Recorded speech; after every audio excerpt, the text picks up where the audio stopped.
Rogue definitely caught us off guard on the first game that we lost to them, but I think we were all nervous. We weren't ready for it. On our last game versus Rogue, we beat them, and it was the obvious result. Like, we're better than them. I think Rogue's weakness is that Sport is always going for clips and content instead of trying to win the round. So we just exploit that, and it should be an easy win every round.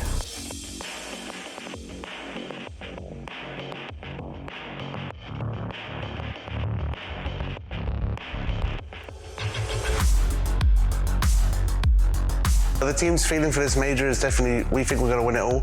I think this is the most confident we've ever felt and the best we've been as a team, and I think this is our major to take. If we play against XSET in the playoffs, we know their strengths. Obviously, they play like us, so we have a good idea of how they're going to play. So we're just going to keep to our normal game plan and make sure that we're just adapting correctly. Our strategy in games is going to be the same as it always is. Just get in their faces, play aggressive, and just make sure they get shut down early.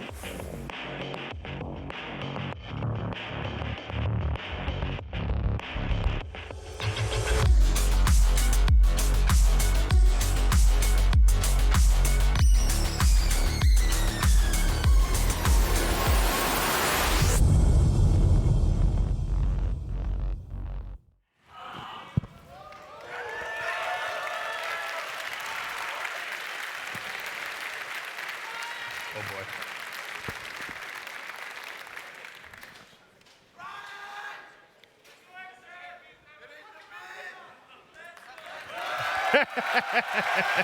Right, okay.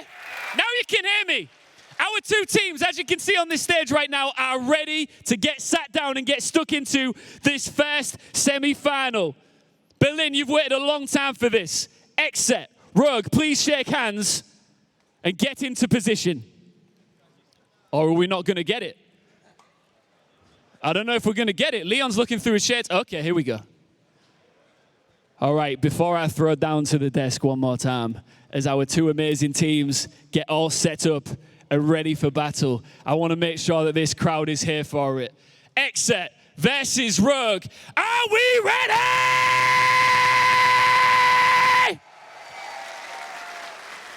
Down to the desk, Milos.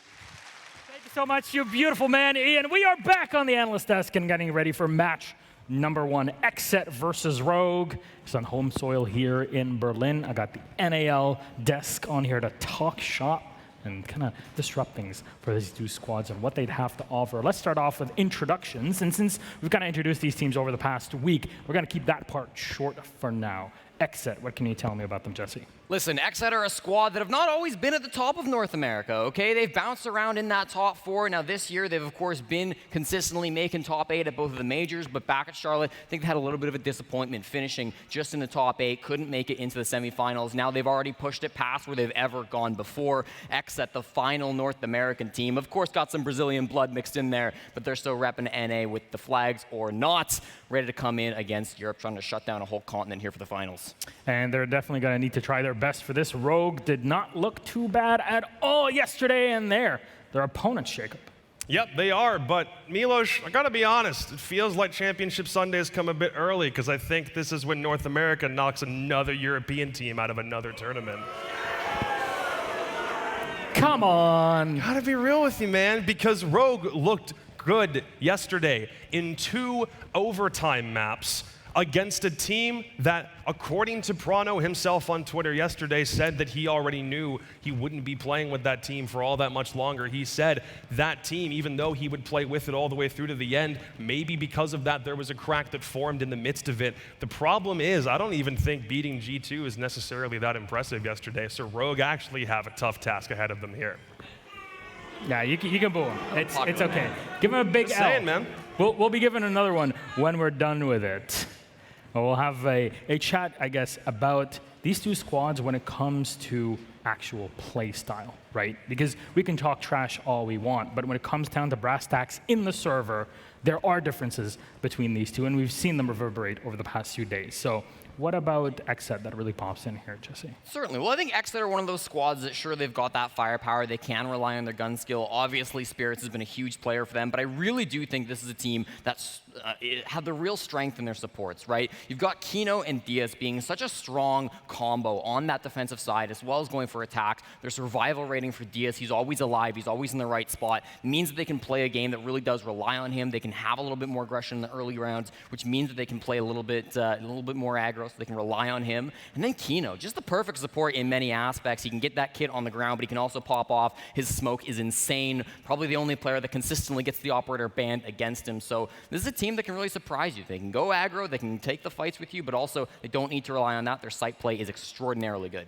Now, highlighting a player's Spirits in this case, you guys will have some stats to kind of work with in this, but you're familiar with this player and this entire team for so long now, Jacob. What sets him apart from the rest? Well, other than the fact that he's one of the two players that share Finca or frag duties alongside Gomez, and that's been the case for all of Stage 2, it was more the fact of what XSET could do when he wasn't a statistical giant, because yesterday it wasn't the fact that he was a top frag, that wasn't his job. Instead, he was the guy who clutched up in moments where you probably expect him to not. He was the blitz round 1 on Clubhouse, that play that absolutely shouldn't have worked. He was the 3K on Rafters. He's the kind of guy who, when you play late round, he is able to secure those last couple of frags. He doesn't play reckless when a round starts, even though he's in a lot of those opening engagements. It's not the kind of thing where he's playing haywire or doesn't have a lot of patience. It's a lot of calculated timing on Spirit's side, which is something that he's been able to refine a lot over these past several months. Well, since you're still on here, how about you talk to me about Rogue and their playstyle?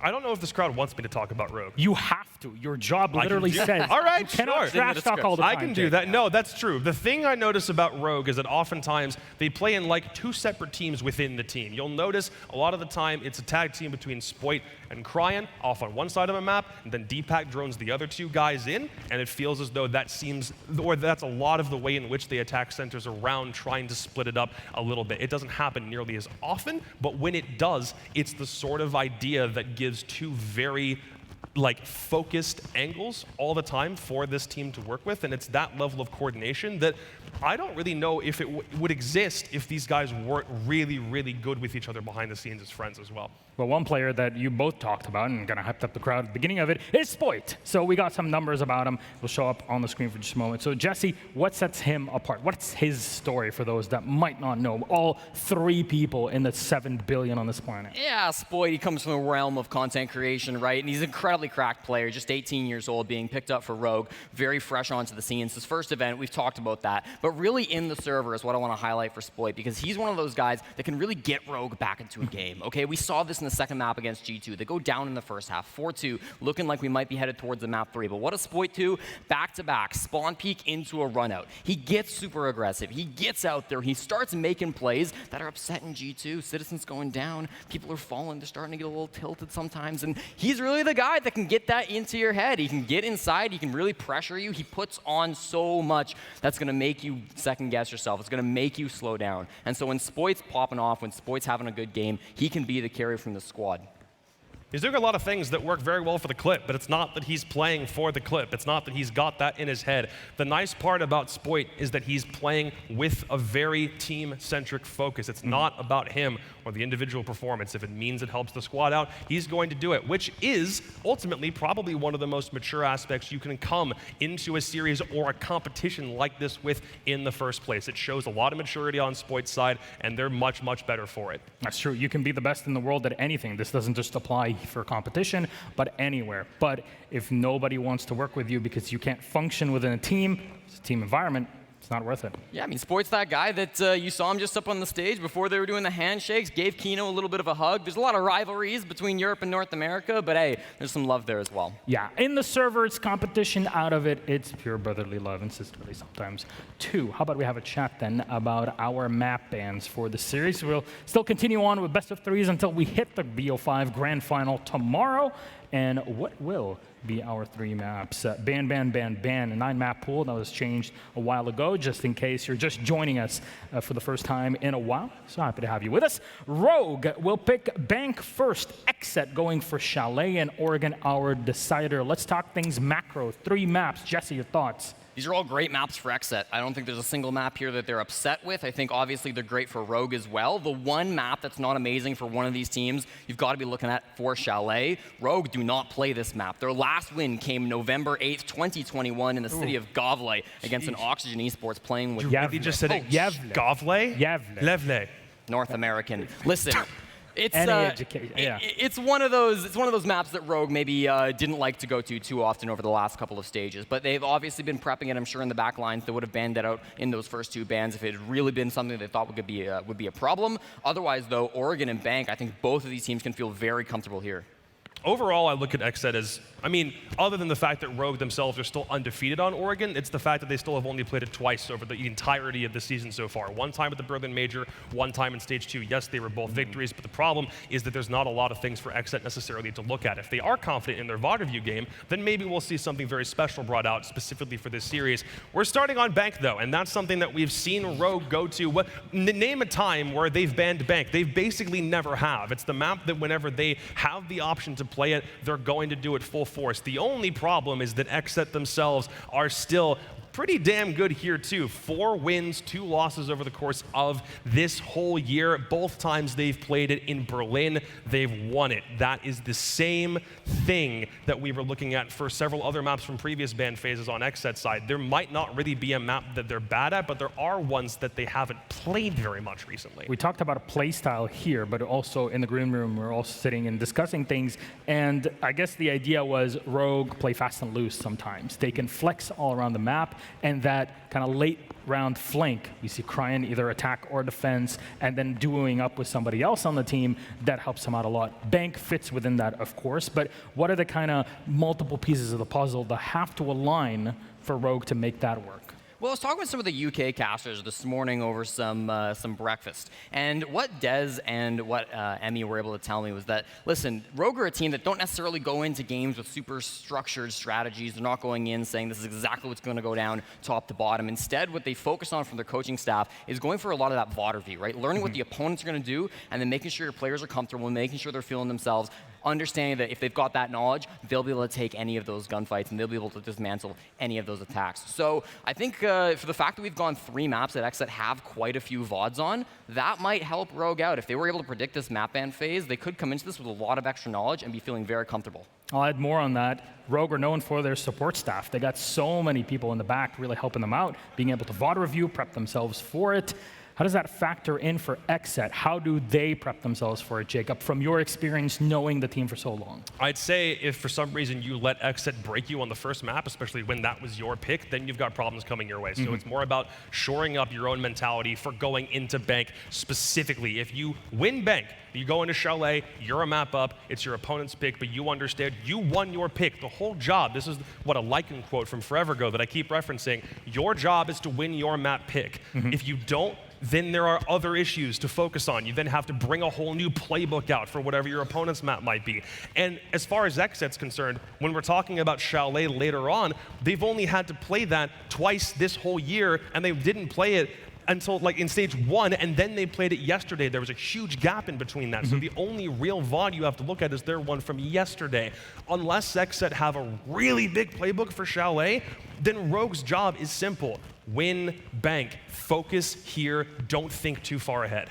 Then what are some things that XSET can kind of ban out to limit that flexibility that Rogue have shown and the fact that they're so good at anti-stratting because of the amount of staff that they have in the background? I mean, I think Bank's one of those maps that you really can get kind of creative with the bans. I think we've seen a good amount of Nook bans on Bank. She can be very powerful, walking through the garage, trying to get up some main stairs, server stairs as well. A lot of avenues for Nook to try to sneak in and make things difficult. It's also not an operator that I think you see XSET playing a ton of. Spirits and Gomez kind of flex around with it every now and again, but it's typically not going to be ones that they're jumping on. I think the other thing that we're going to be certainly expecting, although that expectation has been toppled a couple of times already, is likely the Finka ban. Rogue loved the Finka ban in EUL. They didn't ban it every every single game here in Berlin. But of course, you take Spirits on Finka, you take Gomez on Spirits or on Finka. They're both very good on that operator. So attacker bans will be a very interesting story. I wonder if they go the other way. I wonder if they go shields. I wonder if we see Monty get taken off the board, because we did for both of Rogue's maps yesterday. We've seen, like, what? Elevate on Bank. They didn't play it a single time. They bring the Monty out. All of a sudden, they win, and they force W7M to a map 3. That's a very potent option as well. And if it's not a Monty straight up, Osa continues to be a menace on Bank, and it's being used very effectively. But I think every team in this pool, at least for 2 or 3 rounds every time it gets played. So I mean, we've seen Blitz also in play. Like, there's a lot of flexibility that people and teams. Spirits is in the lobby, and if Blitz is open, that's an issue. So yeah, and then the question of, do you ban the Ying also, which has been a staple for so many teams. The amount of flexibility that you have on both sides, either they're attackers or defenders right now. Yes, go ahead. I will say, these teams, obviously, they met in groups twice. We saw them play already. And one thing that a lot of teams have tried against XSET and found varying success with was banning smoke against Kino. Kino, one of the best smokes in the entire world. I'd argue the best, but I'm biased. Kino really can be really amazing with the shotgun, SMG-11, Toxic Babes. True. It's a power combo for him. And in the NAL, we saw teams figure this out and start to ban it. And initially, it was a big problem for XSET. They were losing games left and right against opponents that had banned that smoke against them. But what they did was they went back to the drawing board. They figured out how to do some of their strats, some of their setups, some of their rotates without that smoke shotgun, and they felt like they got a lot more comfortable with it. Both of those group stage games, drawing back to our history, we saw Rogue ban smoke against XSET. Now, was it effective? They won one of the games, they lost one of the games. It's tough to say. I think it's going to come down to the map pick as well. Bank can be one of those maps that smoke is good on, especially in the basement, but other sites not so much. So we'll see what they end up choosing here on Bank. the map ban phase itself was also probably the main reason why XSET beat Rogue in the group stage as well. Because remember, they're 1-1. The win was early in the group stage. The loss was when XSET decided to tweak the ban phase and force a theme park instead of a bank, when it looked like all signs point to we're going back to bank again. Instead, they whip a map out that they very well know Rogue just don't play that much, and XSET have been scrimming on since stage 2. Problem is now you're going to a map that is a very, very known commodity for both teams this entire year. So just from a stats point of view, it's going to be very tight. And since we're also talking stats and we're focusing on bank so much, I think my final point will be about site rotation. Because we've seen flexibility on every single site, but quite a bit of open area also. Oh yeah, open area has really come into its own as probably the second best site for the majority of teams. CEO is okay. I think a zombie being up really does kind of dictate this as well. A zombie on the top floor can be pretty powerful. Even when you're roaming and you're playing open area, having a zombie up above you really can help things out. You can block off a lot of those angles, but still, moving around those top floor windows can be tough for a lot of teams. Teller's Archive is kind of the black sheep of the sites. We really don't see it very often. I'd be surprised if either of these teams ended up going there throughout the match today. But yeah, typically the rotation, basement, open area, top floor is kind of what we see from teams these days. Everything he said. Jacob, I love you, man. I'm the greatest analyst. Honestly, I missed having you guys on here. It really has been a while. It's a shame that we couldn't see one another over the past few months. Oh, but we're doing it now, though. We're doing it now and having a lot of fun. And on that note, I think the biggest amount of fun will be had once we get into games. How about we get that started? Let's do it. All right. Jesse, Jacob, thank you so much. Berlin, are you ready? I'm sure you can do louder than this. Berlin, are you ready? That's what I want to hear. Let's then take a short break and then toss it to our casters. It's Hap and Fluke.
Welcome, Berlin! Are you ready for XSET versus Rogue, our first semi-final of today?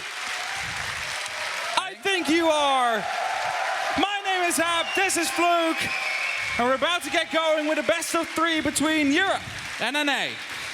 It's exciting, and I think we feel the excitement in the room. It's been a lot of cheering for pretty much anything and anyone that enters the room or enters the stage, but here, I don't want to put a little bit of weight onto this. This is NA versus EU. One of these regions, it ends now. Now the majority of you at home vote for Rogue. 71% think it's a European team that will be making it through. And they're ready to whip up that crowd as well. As we get going with the first map, Bank. Now these two teams, they met each other in the group. They know each other. 7-4 Rogue on the first attempt, 7-4 XSET on the second attempt. Which way will it go this time? I wonder if this is going to continue from the end of yesterday. Oh. It is. Nook is gone. Nook, first off the board, removed there. It plays very well in the hands of XSET. Yes. They love to get in with those grenades. NA find themselves a sneaky route through. XSET have only dropped one map this tournament. It was the first one. I'll let them go. It's a finger to be removed. Applauding a finger ban. Honestly, the finger ban gets more claps. Oh, quick one. The echo. Deepak not going to be able to use that drone. Is there an operator you think the audience would boo if they banned? I've no clue, actually. The Chunker, maybe? Yeah. They'll applaud me. Nobody got a bigger applause than a Finker being banned. Okay, as I was saying, XSET, they've dropped one map this tournament so far, and it was to Rogue. It was the very first map they've played. There's a Let's Go Rogue. It's a different Let's Go tune, though. It is. We have started to evolve here.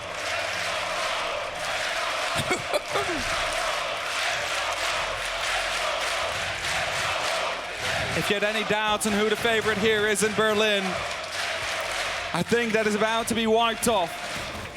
Let's get going onto the basement here. The first site we'll head to.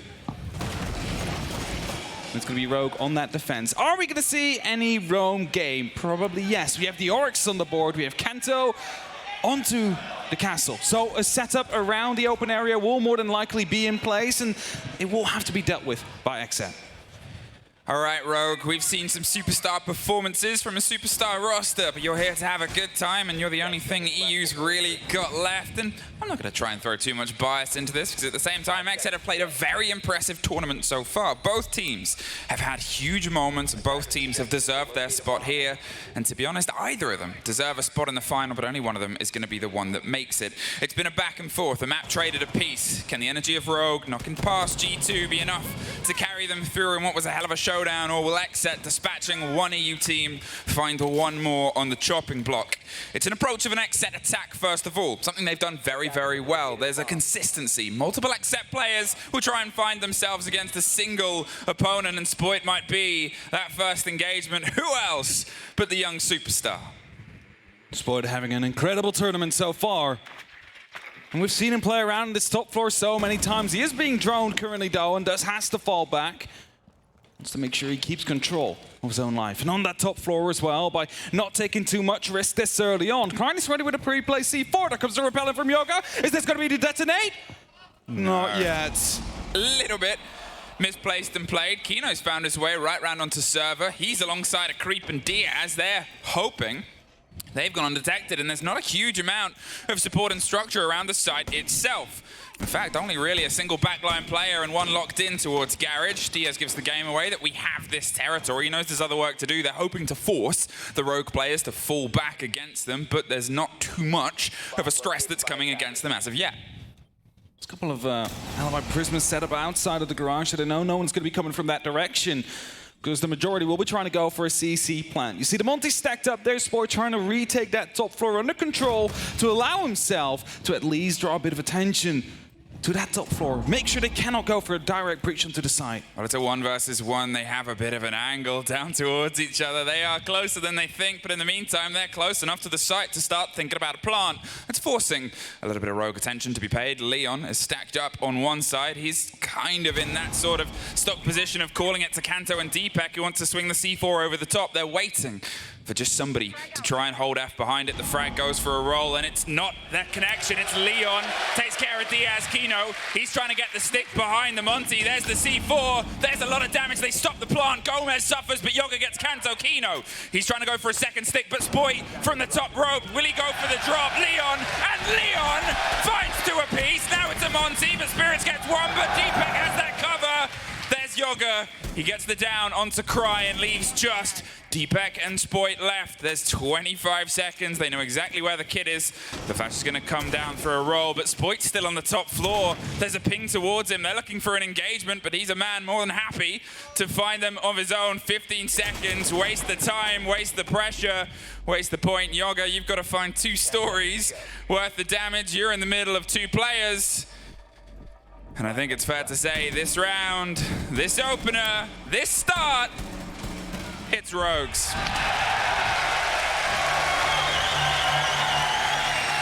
1-0 to Rogue as they started strong onto the basement.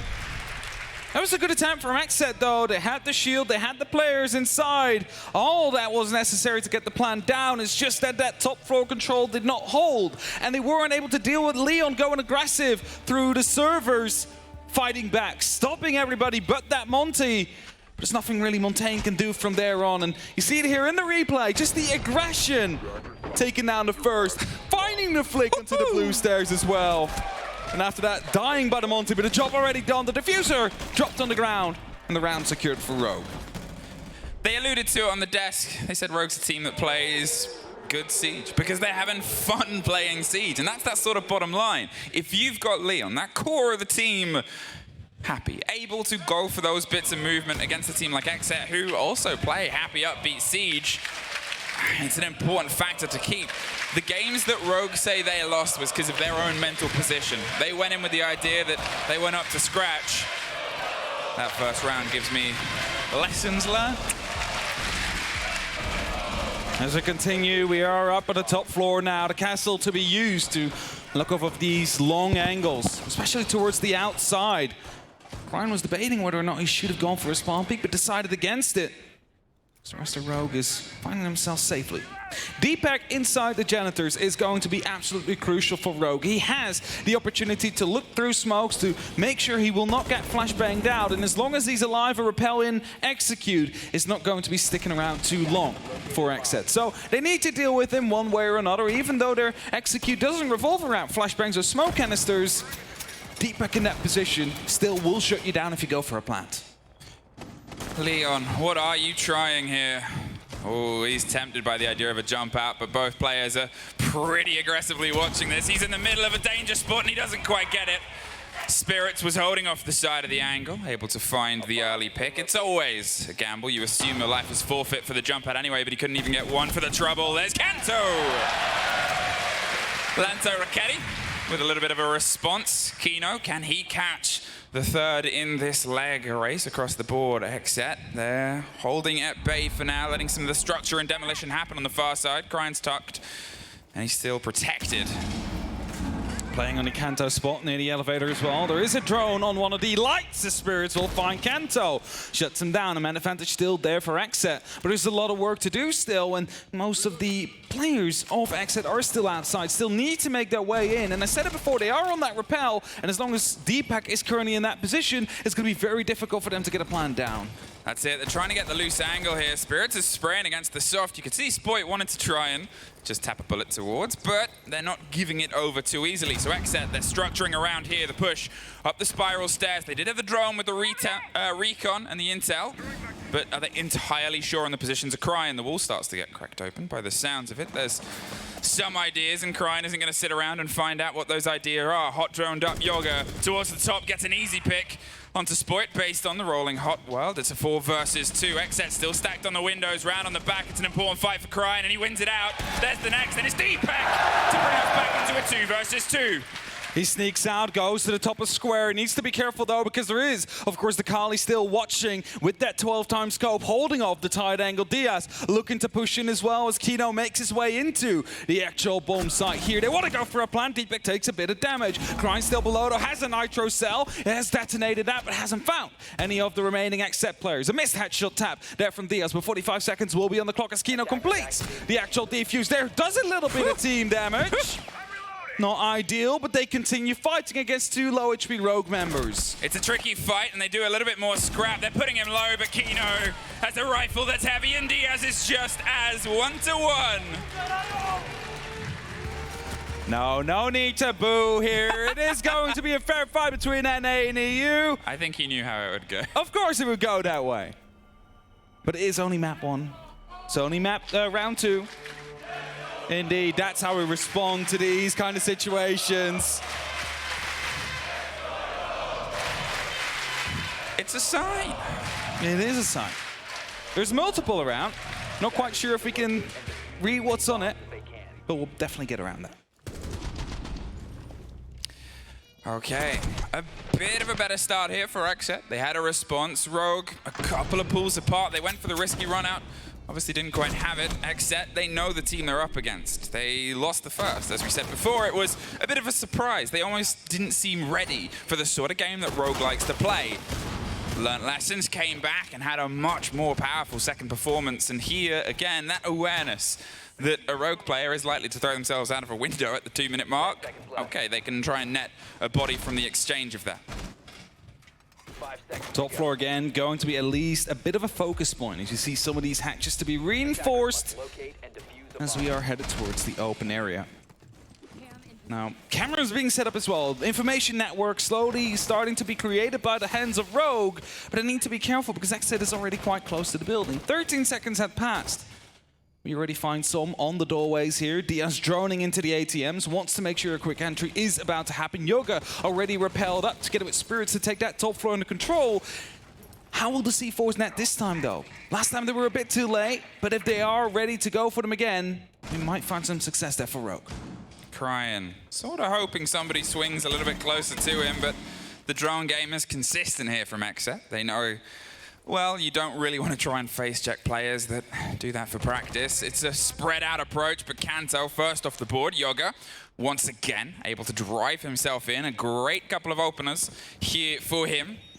And he's, again, if we're going to talk about the players you want to see from Rogue, as a Rogue fan to step up, it's definitely one on the side of XSET here. Taking top control. Slowly headed over towards the balcony, finding out about these reinforced hatches, of course.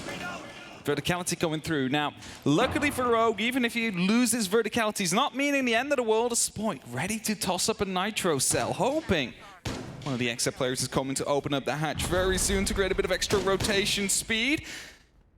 Doesn't seem to be the case quite yet, though. Spirits is quite close, actually, on that.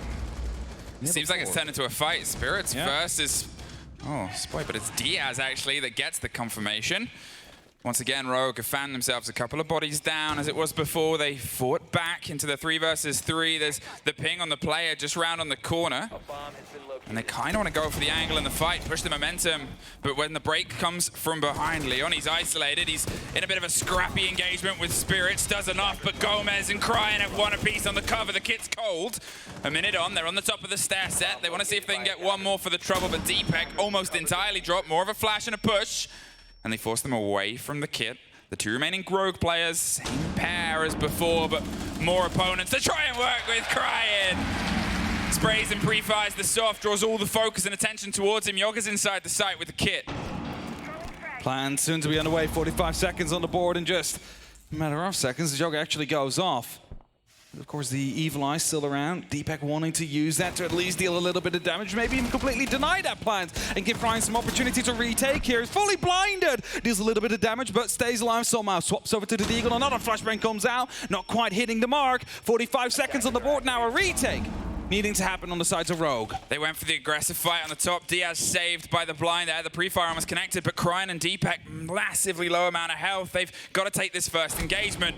Diaz able to win out it. And he's looking for the next fight. There is the spray over the top from Deepek. Gets the down, but not a lot of time to get the remaining 2 players. There's a hatch, there's angles, there's opener, and there's a Maestro cam that might be able to get some impression of where they're at, but barely any time left. They're keeping themselves tucked. One on the hatch and one on the door itself. He might not even be able to make the distance to the kit at this point. And here, XSET, they drive themselves 1 round ahead. XSET now leading here against Rogue on Bank. On the attack. Good second round, or good third round for them to come in, the second on the board. Rogue needing to regain themselves, pick themselves back up, because usually they do like this map. It is the map where they have beaten G2 over the stage, taking their revenge for what happened in stage 1, of course. So they are quite comfortable around here. But we have to mention it, and that is going to be in favor of the Rogue fans. It is a 50% defensive win rate for them. If they pick up 3 rounds, they'll be more than happy with that. Their attack is generally way better on Bank. It is something that works together on Bank. Bank is a good map for attackers. You can really drive yourself into it. It's sort of, even in its previous iteration, it wasn't one too far away. We're on a Rogue timeout, as you can see now. Just get a conversation in, try and bring themselves back round. They know that they want to not hand any momentum over to XSET because they are purely at points a massively momentum-driven team. They know how to sort of grab a fight and hold on. Over the past couple of rounds, we've seen an XSET player just sort of slip and slink their way into the site. We keep seeing just spaces from the big rotates that Rogue like to play. They're trying to go for these retakes, and it isn't quite coming together. Of course, me be a mastermind. And Siege is going to be able to give these pointers out towards his soldiers. Make sure that they make the differences that are necessary. As round 4 is about to get underway, we're back towards the bottom floor, back towards the basement. The side that Rogue has been able to win before. We have to say, though, it was on the back of Leon going quite aggressive, able to swing with the Monty there, taking out the player onto the blue stairs and the player right behind the Monty on that cover. Cannot rely on that happening twice. So you need to bring something else to ensure yourselves of success. And in just a matter of seconds, we'll find out what it is that they exactly have brought. Now, luckily, there's no Monty on the board this time. That does tell you it's going to be a bit more of a usual kind of take coming out from XSET as Cryan pulling out in time, realizing he hadn't been spotted by that drone. Yeah, the drone got an early ping on him there, but again, it's something we've talked about with XSET. It's a very complimentary drone game. They know that they sort of want to have eyes and ideas across the entirety of the approach. It's not just generally a funnel down a single route, but a single player will start to drone an entrance and allow the others to find other points of pressure. Spirits and Yoga once again Doubling up on these windows, covering in case anybody goes for a swing here. Safety first seems to be the MO when up against Rogue. And with the current scoreline, it's something that's netting them some success. Spoit still fighting and dancing with drones on the top floor, but with a single player outside stock, and I think one was roughly around the other skylight as well. He's not going to risk it. For now, Rogue just trying to hold on, waste as much time as they possibly can, so XSET don't really have any good control. The first D1D pops, some red pings are coming through. Yoga would like to respond to that, but it's a bit too slow with the actual skeleton key. Cryin is able to make it out in time. Now, together with Kanto in the open area, there is some castle barricades, there is some reinforcements, there is a form of security and safety. Leon, he suffers a little bit. He was around the top floor. There it is. Gomez was on square hatch all the way down towards Leon. He's not going to try and double with that again. There's pings and sprays coming through from the Valk cams. They're trying to find a loose player. There's obviously still the potential of some destruction. You have the C4 in the pocket. I'm not sure if one is loose yet or not, but still. It's a slow angle. Cryin, who are you thinking about fighting? Lion just comes around a split second. You actually try and lean back into the fight. It's not an easy one to take. There's the ping. You assume they're not going to push too much further. There's the drop on the hatch, and it's Yoga once again finds the opening. Kanto again, taken out first here now, opening up onto the open area a bit more. They want to get control. A Spirits will find Cryin. Bit of a dangerous rotate there, caught off, and again, XSET find themselves with a two-man advantage here on Bank. Looking to build towards their third round, but Spoit has something to say about that. We'll find Gomez. He is quite low on HP, but it's definitely going to be an entry that is more than welcome for Rogue. XSET pop another E1D. They're all out of those charges at this point. Every push and rush has to come from the back of their guns, and it's Spirits that goes down. Swung around and locked out by Spoit for a second. Diaz is going to step his way towards the break as the breach itself comes together from the remaining pair. Opt actually against the fight. Going to use the hard breach charge to give themselves some width. Kino going to see if he can sneak the plant in. Hey, here's a C4 delivery system. There's the wrong end of it though. Yoga able to find a kill with the cover. They're tucked around. 15 seconds. The hatch open. They're concerned about a drop on it. The blinds are coming through. They're going to see if they can stick the plant once more. There's the blinds again. Really throwing everything to make sure that this stays locked. There's a swing round. Deepak cannot quite get the full two, but gets one. Diaz above the hatch. He's holding himself a little bit further away. Pre-fires the Prisma. Trying to find the angle. Spoit, he's good at this game, but Kino's good at that too.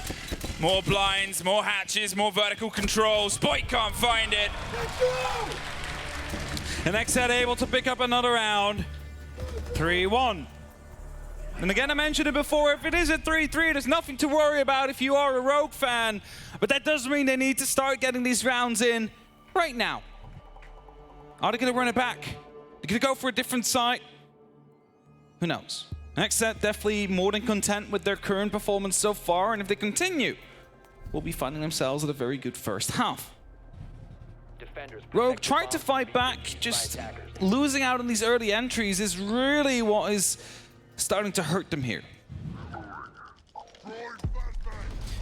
I mean, it's a well put together push here from XSET. Yeah. The flashes, the combination, all of that control of the intel is something where we said before they learned the lesson of what Rogue like to do. And it's really being put across the boards here on Bank. When you're looking at the follow-up maps, you're looking at obviously Chalet as the next possibility, something XSET, again, more than happy to run the boards on, something we haven't seen so much. So, this map matters a lot. You want to make sure you pick it up, and Rogue in need of some energy here. Just to fight back, just to put round 5 into their own pockets and give themselves that extra bit of breathing room for the second half. And again, they are at that bottom floor. They are in the basement. And what happened here last time is those two early pickups. The Lion led in, basically spotted Kanto out as the hatch drop came through. It was impossible for him to win in that situation, but you kind of have to put yourself in these areas, in these situations where you have someone to cover you, where you can play on contact with each other, and that's what we're seeing more of Rogue now. Spoit and Cryin out and about above, trying to give each other some support, whereas the rest is on site. More drones, more Lion, and more trying to hunt them quicker than anything else. They're trying to offer each other a little bit of a support structure here, and Cryin actually maybe wants to lean in. The push comes through on the far side of the soft. Yoga, as I said, he's got a very good record of this entry statistic. He's looking for this fight onto long. That's the ping, and the pre-fire is his. Yoga once again spirits very quickly. Gets the second. And the E1D just means, once again, Rogue's loose game has been pretty quickly shut down. Not even the E1D, but also the drone game. Rogue just unable to deal with the drones that XSET have either rolling into the side or pre-placed, because you see it every single time they're about to take a gunfight, the yellow ping comes out and they're being completely obliterated as a result of it. And XSET again find themselves with a two-man advantage here. Of course, Rogue did manage to find some back every single time. There is going to be another red ping. Kanto drops. Wasn't able to find Spirits in return. He's about to go into a second gunfight, though, as I believe it is going to be Leon that pushes up and finds a kill. All right, Leon, now's the time to shine. We are once again in a 4 versus 2, weighted towards the favor of XSET and NA. A minute 10.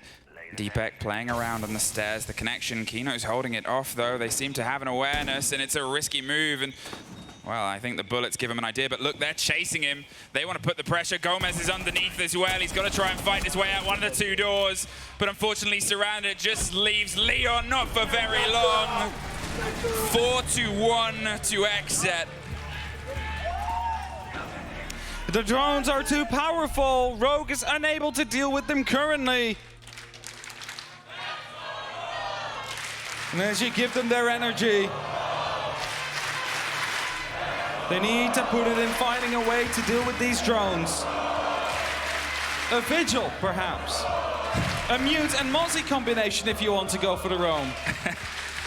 Kino on stage, he's doing his best to try and get the XSET fans to rally against the might of Rogue, but I think when you're in the heart of EU and the heart of Berlin, well, it was like when we were back in Charlotte a couple of months ago. XSET, they're leading well on that control here on Bank. Obviously, it is a map that does lead well to attackers, but you have to give credit to how quickly they're able to get an idea on where the Rogue players are and then just force them into trickier and trickier situations.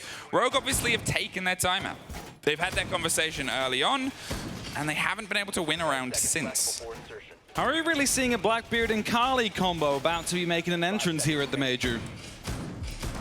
Blackbeard?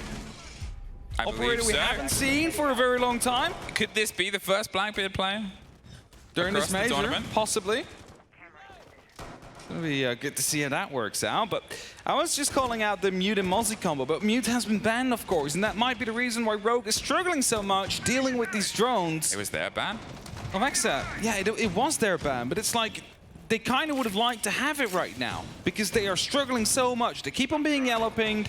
The drones are everywhere. They're unable to deal with them at this very situation.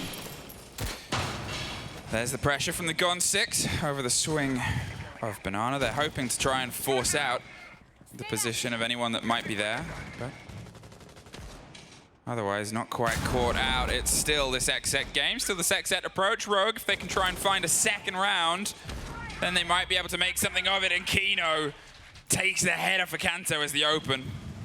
Again, the entry here for the side of XSET. Rogue, they really need to turn this around. This map is slowly but steadily getting out of their grasp right here.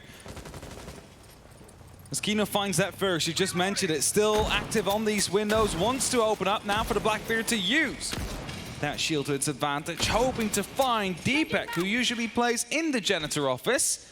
Finds himself here again. Holding. He's important for this hold because he can stop any pushing. Now, flashbangs are coming out. He thinks there might be something underway, but of course, no smokes on the board for XSET to use. That's it. He was waiting to also hear if anything came behind it. Leon's a bit of backline support on the long meeting desk. There's still more drones. There's a grenade. Takes care of Spoit up in the Kanto corner. Leon wants to see if he can maybe try and retake it. The C4 ripped over the top. Doesn't quite get it. Cryan has to pull back before the fight goes against him. Leon's trying to watch from the top rope, gets down on one. There's a swing in on the window. He's reloading. Gomez, reaction Spirit takes the side. XSET. 5-1 for XSET, but the side half is coming through. And if there's anything we have learned in Siege is that comebacks are always possible because it is a game of two halves. Well, you might struggle on that defense. The attack might be more kind to you. There we go. It takes one loud voice and a willing crowd. As we've said, XSET have all the weight of NA on them at this point. This is the first time all of EU has its weight and its hopes and its dreams for the first title in a while behind a single entity. They are able to push past some of their opponents. That's a cool count. I think I just heard a Vuvuzela. It's like, oh, that takes me back. There's something out here. All right. Is this a map that's really leaning heavily into the statistics of being attacker-sided, or is XSET pushing the pressure on? They are only 2 rounds shy of taking this first map. They're 2 rounds shy of doing it in an impressively dangerous fashion as well. Rogue really need to find an energy that they haven't had since the opening round, the only round that they've been able to take across at this map. The bad news is that the overall percentage over the majors so far has been 49% defense. So slightly favored towards the attackers, but not 5-1 favored for the attackers. Now, Rogue's attacking percentage, though, is higher, so should be giving them a bit of an easier time. And if they do start to get into that momentum, if they do start to chain 1, 2, maybe even 3 rounds in a row, it's definitely going to be possible. They do have information themselves as well. They know someone's out there. Spoid goes for the first attempt, misses the head of Gomez, but he's definitely going to be stuck on this square area right now. Not the most traditional thing for Spoid to miss, but Gomez doesn't. Catches the drone on the way out the door as well. The opener is XSET's. Once again, a statistic that has been so consistent for them across this game as of this moment. Kanto concerned about a watch now as they've lost the control in the fight over onto square. There's the glass, looking for the angle. The smoke canister pops through, and there's the side of a smoke. He's poppering. He cannot quite get the full connection. Not entirely sure. A little bit of a box out there is protecting him. Protecting Kino as we go. Another smoke canister will be tossed in. I think they might just go for a bit of a plant right here for Rogue. Well, it's a dangerous take to try and do it on. They're just throwing the smokes across the board. They have the candelas in pocket, but they don't really have much else. Deepak and Cryan, they're trying to retake the chance at a square lockdown here, but they've got to go further and further out because those players on the top floor, Yoga especially, they're still not really threatened. He's on the 3-0 KD. He's doing some big business so far, and the longer they're just sort of finding themselves stuck sitting here. Here's the break, here's the breach, there's the catch. The C4 isn't shot out, it's a double for Gomez, and Kanto can only look into the blinding whites of the Candela from a second before. It's Spirits from the top of square. And Cryan, to keep this game off of map point, has to pull an ace clutch, but it's a team talk, I think. It's going to be a team talk, so there's this 6-man crowd right here. Make sure you make that noise. Give them all your power. I know you've been trying to do so, but they're really going to be needing it. They're trying to go for a bit of a new Chan, but not quite connecting yet. Cryan taking a lot of damage, realizing that on 10 HP, it's not going to be working out for him. So falls all the way back towards the old garage. He's going to be sitting out here next to the bins, actually on the staircase, and he's going to take these next 30 seconds to discuss what can we bring, because 6-1 is inevitable right now, but we can still come back from this as Gomez locks it up for the flawless round with a quad kill. You can't argue with the fact that XSET are hitting some shots right now, and Rogue, some shakes that we haven't really seen too much of throughout their run throughout this tournament. Whether it's just the stress of this first map, their map going away from them or not, some of these little slip past are things that maybe once a game, maybe once a round. But here they cannot get a handle on this. Again, a tragic C4. And it was always going to be common. I mean, it was ripped, and you just tried to go for a straight up plant. There was no other control. You didn't have that first floor. You didn't have the hatches. You basically allowed them to just toss in that utility for free. 1 piece for 1 piece. You gotta make sure that that doesn't happen. And at this point, though, the map is quite, looking quite dire for Rogue. 5 map points they need to fight back before they find themselves for an overtime situation where they can still take it home. Now, luckily, it's a best of 3. It is not over after this map is over. But it's definitely a heavy blow they would be receiving in their chase towards a final spot. It's one of the things that was highlighted about XSET. They lost their very first map of groups because they were warming up.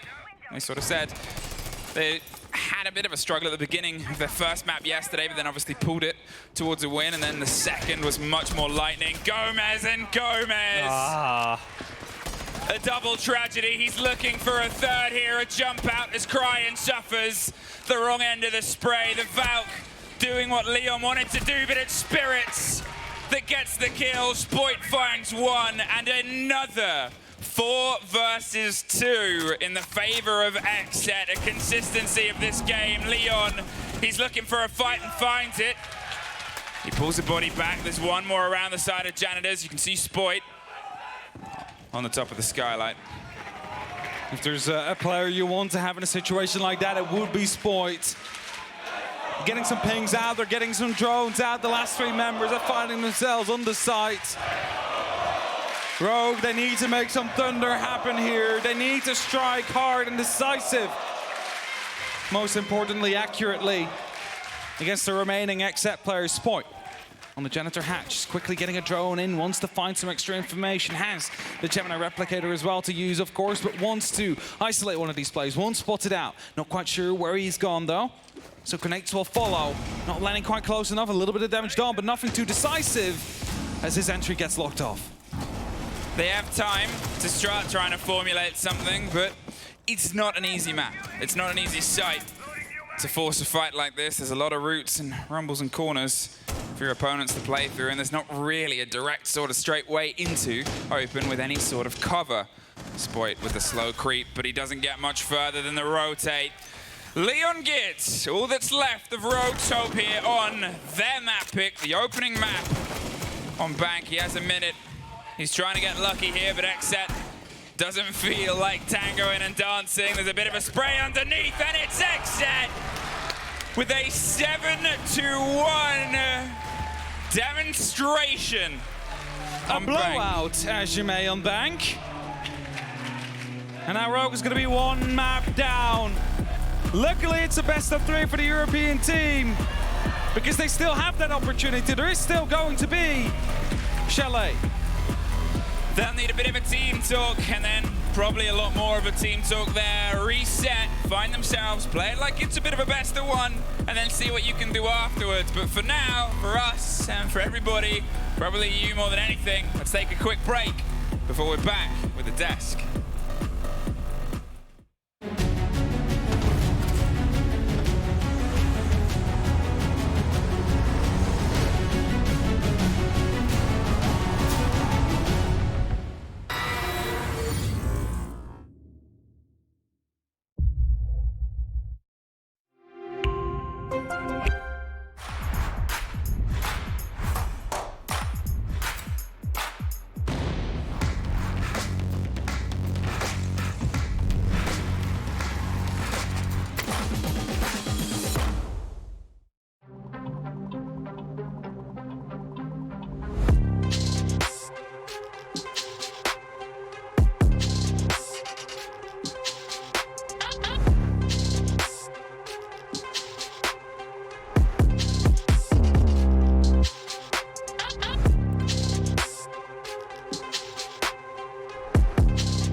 Welcome back, friends. We continue on after map number 1. It's Bank. And Rogue really did not make it work. Man. Europe who? Yikes. Europe who? There's a couple XF fans out there. We got some people repping the set in here. Let's see how that goes. Let's talk about Bank, because that looked like an absolute washout on a map we're all hyping up as Rogue could be so flexible on this, but they were shut down. I mean, it started great, right? Leon going off on Alibi down in the server, getting aggressive. We saw it on the replay. It was a nice little pickup. Then 7 rounds in a row to the North American team. What did I tell you? I told you they were going out. Brazilian team. It's 7 rounds in a row. The one time Rogue end up winning anything in this game is a time where Leon gets a 3K with Alibi, is mobile with it, sure, and it kind of looks like it puts XSET on the back burner a little bit. And then the other times that we see Rogue go to that same site, when they go to lockers, what happens? They lock down the roam. It's not as simple as, oh, all we have to do is hit the site. They realize exactly what Rogue is doing, go upstairs, deal with the roam, counter it, and Rogue don't have an answer for that or any other attempted bomb site defense. Rogue were playing Rogue's game, right? Like, they like to get aggressive, they like to move around. They were all over the place on defense. It just felt like all the time they were being caught out by those players on XSET. The biggest player that struggled with this was, of course, Kanto. 3 opening deaths of the 6 rounds that they played on defense. Just really struggling to be able to fall back when it made sense to. Just always being found out by these players, whether it was Yaga, who consistently got him on the clear, whether it was Spirits. Didn't really seem to matter. There was always somebody hunting down Kanto. Dude, they're playing a Blackbeard. Come on. I told you they were going to. It's 2022. They were going to play Shield Ops. That's what they did. Shield Ops are on the table. Spirits plays a Monty. Spirits played a Blackbeard. How do you lose to a Blackbeard in 2022? What is this team? I mean, the Blackbeard made sense with the strat, right? Because it was a Blackbeard and a Collie. They dominated the windows that game. It's a good look. Off-floor take. I mean, it's not every day we see a Blackbeard, but it worked really well here. I think this is the second Blackbeard of the tournament. Bibu had one in groups in a game that wasn't super important for them. This game, though, all on the line. He rocks it out, and it works. Okay, let's go and talk about Yaga for just a moment here. This man was popping off, and we've got player highlights, so we'll have some stats for you guys to work with and just put them on the screen. There it is. Oh my God. 2.25. He is. He's the GOAT. He is. Listen, 3-0 on entry. That all came in one stretch of rounds, back to back to back, getting those opening picks twice onto Kanto, once he found it onto Spoit as well. Really was a strong showing from Yaga this game. He's not always that person that you expect to be first in the building, getting those opening picks, but he was playing the buck this day. He was swinging in through those windows. He was popping open the floorboards. He was doing what a soft breacher does, and he did it so well today here. It's like you didn't have to include the fact that he has 0 clutches in that stat. You didn't need to, but what does that show? It means XSET were not in positions where a clutch was necessary. The closest thing we ever saw was round 2? I think it was Kino playing Kali upstairs, ensured that it was like a 3v2. They had to bring things back. They had to worry about a post plant. XSET were not in positions where they had to worry about anything that Rogue was doing on defense. The drones were there. The intel was phenomenal. And when they got time for roam clears, this is what happened. 7-1 on one of Rogue's self-professed best maps. There's only one opening death as well. Diaz Lucas, he's the man who died to Leon in that very first round where Leon dropped his 3K. Not a single person on Rogue going positive, not a single person on XSET going negative. This was an incredibly dominant game from the numbers to the rounds that we were watching. From start to finish, this looked like XSET's wheelhouse. And this is the map that Rogue picked. Yeah, so off to a good start. Not really, at least not if you're Rogue and a Rogue fan in here. But we move on to map number 2, Chalet in this case. And this was XSET's pick. So let's look back at the stats, how often it was played, the win rates, multiple sites, the rotations. Jesse, help me out. Yeah, it's not a great map for Rogue. As I mentioned in the pregame, this is the map that they're on a 3-game losing streak on. They haven't played it since Yavle. They haven't won it since Yavle. They haven't won it since Yavle, right? I don't know. I've messed this up once. They haven't won the map since they played Auction with their coach way back in the Stage 3 Major from last year. It's a very rough record for them, 0-3 since that game. And XSET, this is a map that they enjoy playing, right? This is a map that they picked against the Wolves, worked out well for them once. For a guy like Kino who's saying, we're not going to drop a single map, going to a map like this for your potentially last game of the semifinals is a great way to do it. I'll go out of my way to say this is probably the worst map that Rogue could have gone to that wasn't like a permaban, so to speak, that wasn't a theme, unless they've been prepping something for it, which I don't think behind the scenes they have been. I think this is one of those cases where there are a lot of maps in a best of 3 in a pool that's this big, a 9-map pool, where there will always be some that kind of slip through the cracks, and you kind of have to prioritize sometimes more defensive bans, maps that you know that you're not that great with. So Rogue behind the scenes need to have something in the bag here. On the flip side, there's not much tape for XSET to have drawn, or for Rogue to draw from on XSET's side, because they've not played it very often, but when they've had, it's looked pretty darn good so far. It's a 66% win rate this year, only 3 plays, just won it yesterday. The question is, do Rogue actually have something different prepared based on what we saw? Map 3, yes, no, quick. We're about to go. Not a chance. Yeah, I've heard you enough. No. Hold on. Kino said in the interview yesterday they weren't going to drop a single map, and it looks like that's what they're about to do. I'm just going off what Kino said. Fair enough. Well, thank you very much, Jacob and Jesse. We'll take a short break. When we come back, it'll be time for map number 2. It's on to very cold and cool Chalet. Let's see how that goes. See you in a few.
Welcome back here to a rough bit of energy in Berlin. The first map may be better forgotten.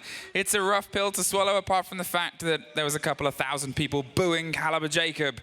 That's a good one. We don't ever stop that. But I think it's time we give some help with the energy right here. I saw Jerry. I just saw you out there in the crowd. You were really trying to get the crowd to go in. Jerry was doing his best. We're going to be manifesting this. And we're going to steal one of his chants. So when I say NA, you go for airports. All right? Everyone listening? NA airports. NA? NA? NA! Exactly! Let's send them home. Rogue for this map too. On Chalet. Can I do it? I guess we're going to have to find out. And as I said, before the turn of the break, Rogue have to come back here with fresh mindset. Because whatever was going for them last map, something better to forget. A 7-1 scrubbing across the side of Bank was what came through from XSET. The guns looked hotter. I forgot the first cheer here. disappointing. No, they did a bit. A little bit. A little Needs bit. to be louder, come on. There's a lot that's on the stakes. There's a lot that's on stage. Not just booing the operator selection. I'm gonna woo for the operator selection.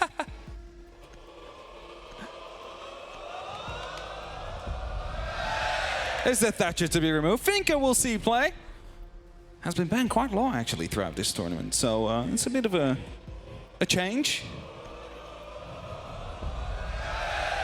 The mirror removed as well, and slowly everybody's starting to get back and realize what's going on. It's the operator bangs. One more. Valkyrie, possibly. Echo.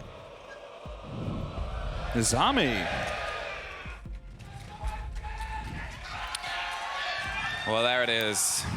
All we have ahead of us now from the side of Rogue is a technical best of one if they want to survive, and then another one right after to drive it. One more map, and the crowd is getting noisy. They know it's not just these two teams hitting heads. They know it's two regions that have always had very kind things to say about each other. Here, Rogue on Chalet. Not a map that's a big tour de force for them, but at this point, they got to go off books if they want to try and make this happen. Starting on the attack here. What do they have to bring as we're headed towards Snowmobile and Garage first? It is going to be a tough test for Rogue. We said it before, it's not really their map. It is the site choice, a map choice, not site choice, of XSET. And thus they need to come with something surprising here. Now, if they have been watching Ace of Pirate streams, they know exactly how to attack this side. They say it's a 100% success rate. Ace of Pirate, he's got a 100% success rate. Exactly. And I think that's everything that Rogue need right now. XSET, if they get off to a strong start here, sure it's Chalet, but still, with the energy and momentum they had in the previous round, I guess it's seeing what happens. Spoit picking up the role of the Finker. That isn't the most sort of common stand-in. Let's see if he can try and make this LMG make a little bit of noise across the faces of the side of XSET. They have their full stretch here. Some attention paid down towards Trophy, trying to get the catch onto Yoga. Gomez is stacked up on the top floor. It's obviously the full extension onto what is the Snowmobile site. They're wasting time, we're wasting a bit of this stretch. XSET, they can try and pull themselves back at a later date, but it seems like they might want to try and just draw the Rogue players towards them and scrap on the windows. Gomez, what sort of start are you thinking about having here as the pressure comes onto double window? He takes a bit of the wrong end of it, sprays back, slips away, and XSET tuck tail. Grenade popping through, is not finding spirits. Looking to go aggressive here on the double windows, but decides better of it. Falls back, stays in that bathroom, doesn't want to give away his current position, but he has been droned out. Will be taken care of. Spirits takes a small amount of damage through the wall. Zjok in the meantime, there gets taken out as well. Crime with the first, Kanto with the second. Spirit's massively injured. He's going to slip away, but not very far. Kanto Raketti had the cover. Rogue played that perfectly. Gomez almost takes the head off of a bit of a wide stray from Deepak. The two remaining players have brought themselves back down towards the site. Rogue now, they have the rest of the building under their control. They've just got to try and find a way to force the site, force themselves through. They've got the hard to strut. They've got the abilities to break apart anything ahead of them. But will they? Two members left on XSET. You shouldn't be losing this as Rogue right now. You got to make sure that you play this patiently. You have a minute. You have the time. Hatch is being taken under control by Crime, making sure there's no defender that can sneak back up as Deepak close around the corner, ready to toss the Candelas in. To blind whoever is inside. There goes the first. Takes care. But the CLAs again, the exothermic comes out. It's a bit of an aggressive push. Gomez is around to come the corner. Leon will not be picked up. Gomez finds the first before he gets punished. Now it's just one more Diaz on the back line. He went bold, he went aggressive. There's the breach itself. They've got all their cams. They've got the intel on if anyone swings on the other side, but they're trying to tuck themselves for the wine plant, and that grenade sort of says the statement, we know where you are, and the drone is the punctuation at the end of that sentence. The plant being tucked on the corner. The cover is either side, and it's Diaz to get one, but Kanto looks off his triple round. And this is the energy they need after that round, after the map previously. But they need to carry this along to round two. Again, wine, no, we're changing that one up. As you see, Rogue having a bit of a discussion quickly, like everything went quite okay this round. Let's keep up this energy. Gotta make sure we do. Kento again. Pressured, headshot, following up right after. Now finding a second from that same window, just a rotation through. Whew. It's kind of the sharpness. They missed in that last map on Bank. They were in the right positions. They just were unable to connect their shots. That's it. That's the sign of confidence we need from Rogue. And touch wood. That's how the first game opened. And then from that point onwards, XSET were able to put a pretty strong showing back through. So Rogue, what else can you drive here on a slightly different side of bar, the second story control? Leon picking up the role of the Gridlock, and Cryin picking up the role of the Amaru. Hey, do you remember casting a Cryin Amaru? I believe it was an ace.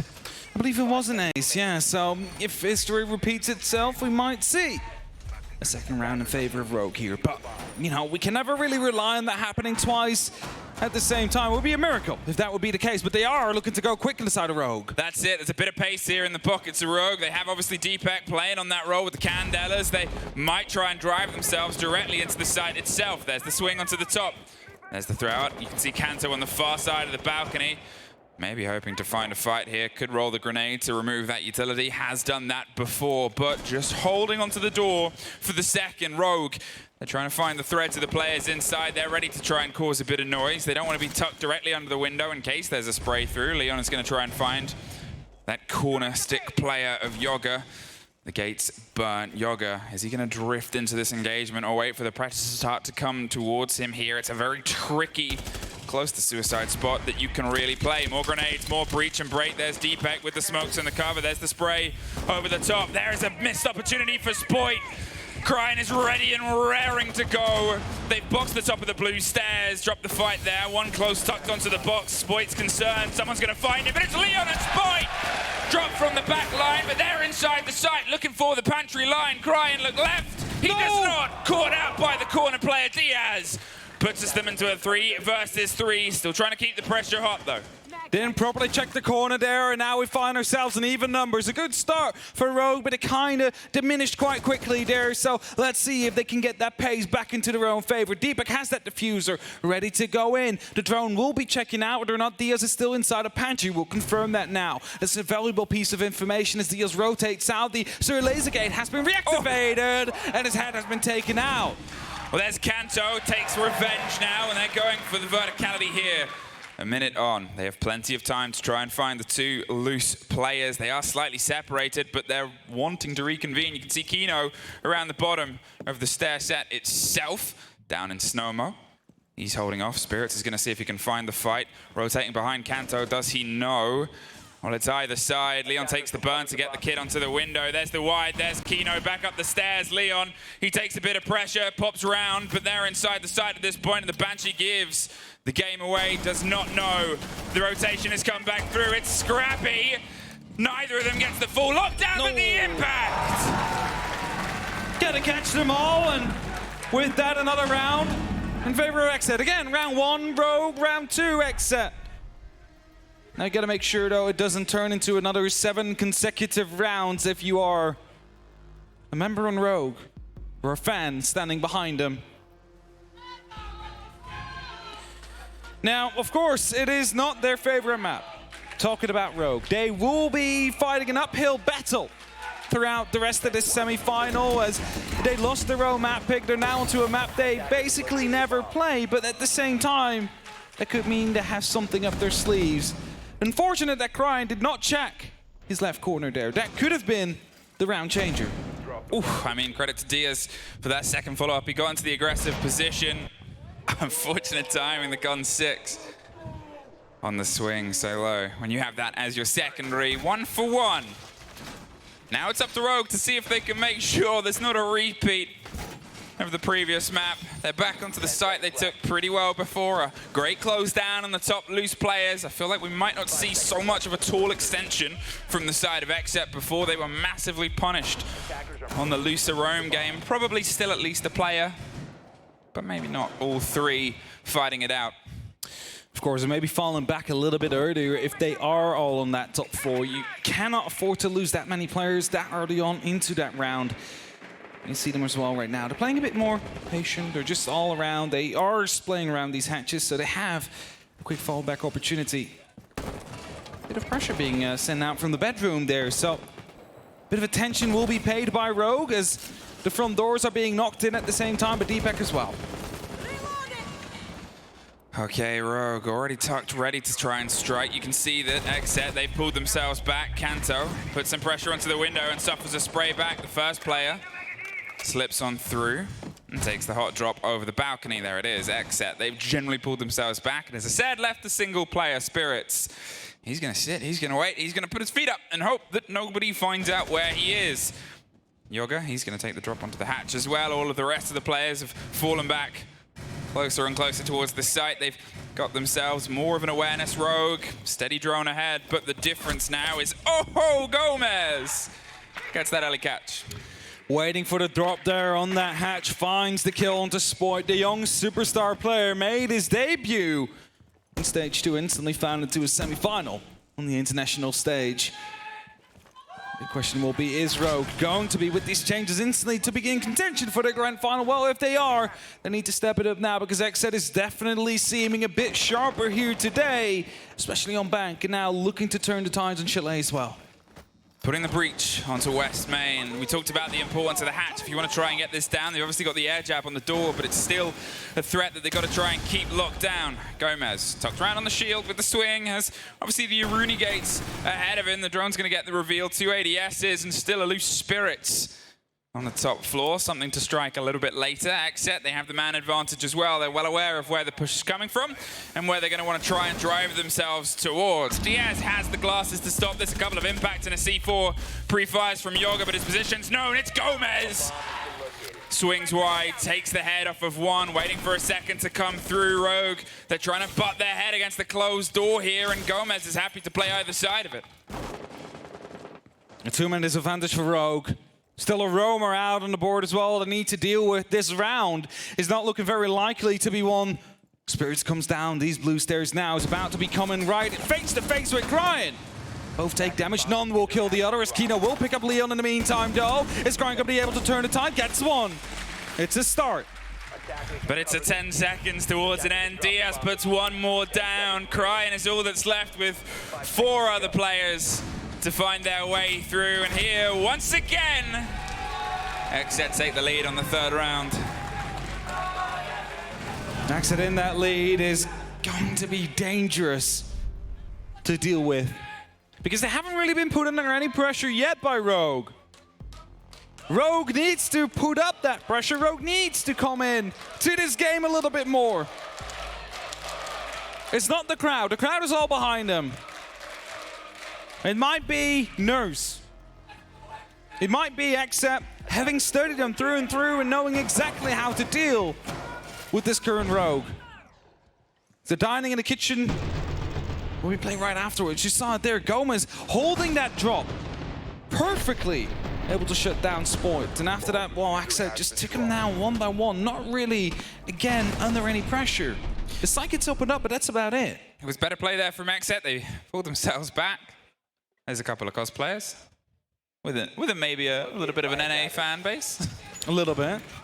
They are the loudest voices for XSET currently. But it was better from XSET. They pulled themselves back. They knew how good and how much focus Rogue were putting onto taking them across the top, and then couldn't quite get it from that point onwards. For the first time, we see a 3rd site, Kitchen. Can they complete the 3-site rotation here? Obviously, it's XSET's map. But again, if we talk about how Bank is something that works well with attackers, Chalet's the same. It's going to be the same. You need to get these rounds in now, Rogue. And even though it doesn't look like, you know, these last 2 rounds, you had much to say about the outcome, that could still change in just a matter of seconds. Back on the Amaru. What's it going to be bringing? The pace towards Spirits, maybe? I mean, he is watching these double windows, so surely not. Ooh, seeing someone on the rappel right there. It's going to go for the pre-fire. That's Leon gone. It's a diffuser drop, but Cryin steps in. It's a go for a double reply. No, sir, it's a 3rd. Looking to try and chase it down. The Sport tried to help as well. That's the kind of energy that they needed there. Rogue instantly bit themselves towards it. Gomez with the pre-fire off towards balcony. but they've tucked themselves in, taken a second to reevaluate. You can see Diaz, he's drifting a little bit closer, but a little bit by himself on the far side. Spoit, he's got an important fight on the boards right now because Gomez is trying to retake. Do they know? Doesn't matter. Gomez sprays it out, puts us back into a 3 versus 3. Had the pings into exactly where he was, yet unable to pick up the kill, unfortunately. Except they bring it back, 3-3. Gomez still up above, is dangerous in that situation, can just come in and wait for Rogue to go for an execute because the time starts to tick down, only 80 seconds, and the diffuser still dropped on the ground, needing to be recovered. I don't think they'll actually go for it. I mean, Spoit might actually go for it now. I thought he was going to go in downside, but it's going to be pick up that diffuser, so at least they have the opportunity to go for an execute, the 3 remaining members. What choice do they really have at this point? The structure and control that they have isn't really absolute. They've obviously sort of had to hand over a bit of the verticality, and as soon as XSET realize that, they might try and fight their way back through, holding the long angles and going for the rotate all the way underneath. Maybe hoping to catch somebody up the swing onto the west main stairs, and Spoit by himself. Deepek is tucked a little bit closer, giving themselves some soft 40 seconds. They're trying to evaluate just if anyone's behind the chassis and where the tucked players are, but once again, XSET playing this game very well. Nobody's overextending. They're going to see if they can just stick it. The pings are coming through, but it's Spoit to get a huge take. There's Yoga, but a little bit too late. Swinging with the pops of post plant. Kanto's gone. There is Spoit with one more. Can he get the last? It's deep. And Rogue managed to reply. There's not going to be another 7 rounds in a row for NA. They need to keep this up. 2-2. If they manage to get 1 or 2 more attacking rounds on the board, Rogue will find themselves in a good spot to fight. Hey, there's Jerry. There he is. Demanded the chance. And there it was, the great combination. The Gun 6 just sees the tail end of Spirits. There is. I was going to say, I heard it earlier, but it's like, I don't know where it is. All that matters is that it's here. That's all that matters. Just the sound. All right, Rogue, 2 for 2.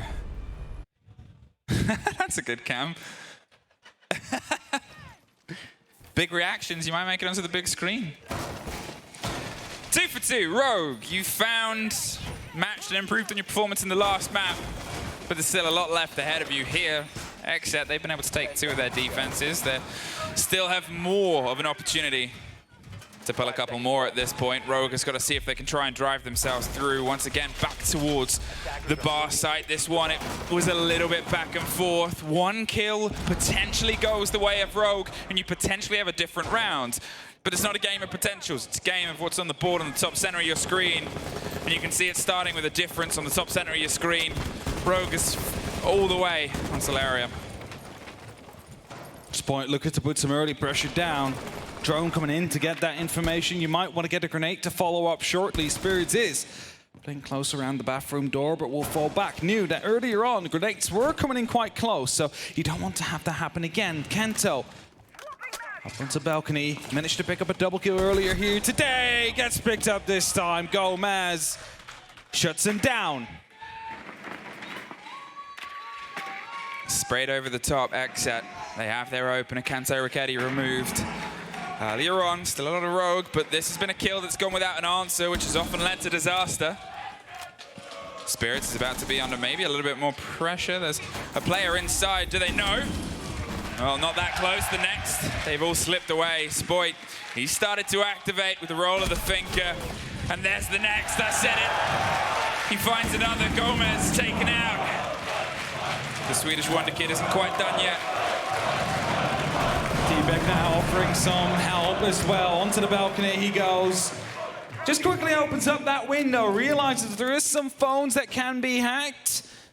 Give access to the camera network that the defenders do have set up. You might be able to find 1 or 2 as a result of it. Still a player though inside of the library. Yoga has the hatcher drop down and will be using that at the least amount of pressure that comes in as well. Kino sneaking up the staircase, looking to provide some support to Yoga in this 3v4 situation. Rogue taking it slow because they can. They have 60 seconds. They just need to make the right decisions here to attack in time. As it is Kino picked up from Crime from below. Sport now goes aggressive, but they've already fallen down. They're both in the sight. As Zoka falls, it's only up to DS now. He takes a bit of damage. He knows he needs to hold on. He's in the back of the supply line here. It is going to be the entry soon, as Leon is already around the corner. Tucked into the corner of Barstock here. They knew where he was last time after he got a couple of kills for his trouble, but for 30 seconds and pre-firing all the angles he can. There seems to be a Rogue player every which way, but no way. Moved closer and closer. Cannot get the first. And the Spoit Crying combo moves Rogue back into the lead. Getting into that rhythm now. Was that "Who are you" chant? I heard a Rogue is on fire currently coming down. Rogue is on Sliding fire. in the background. Spoit is on fire. Spoit is on fire, Your yeah. defense is terrified.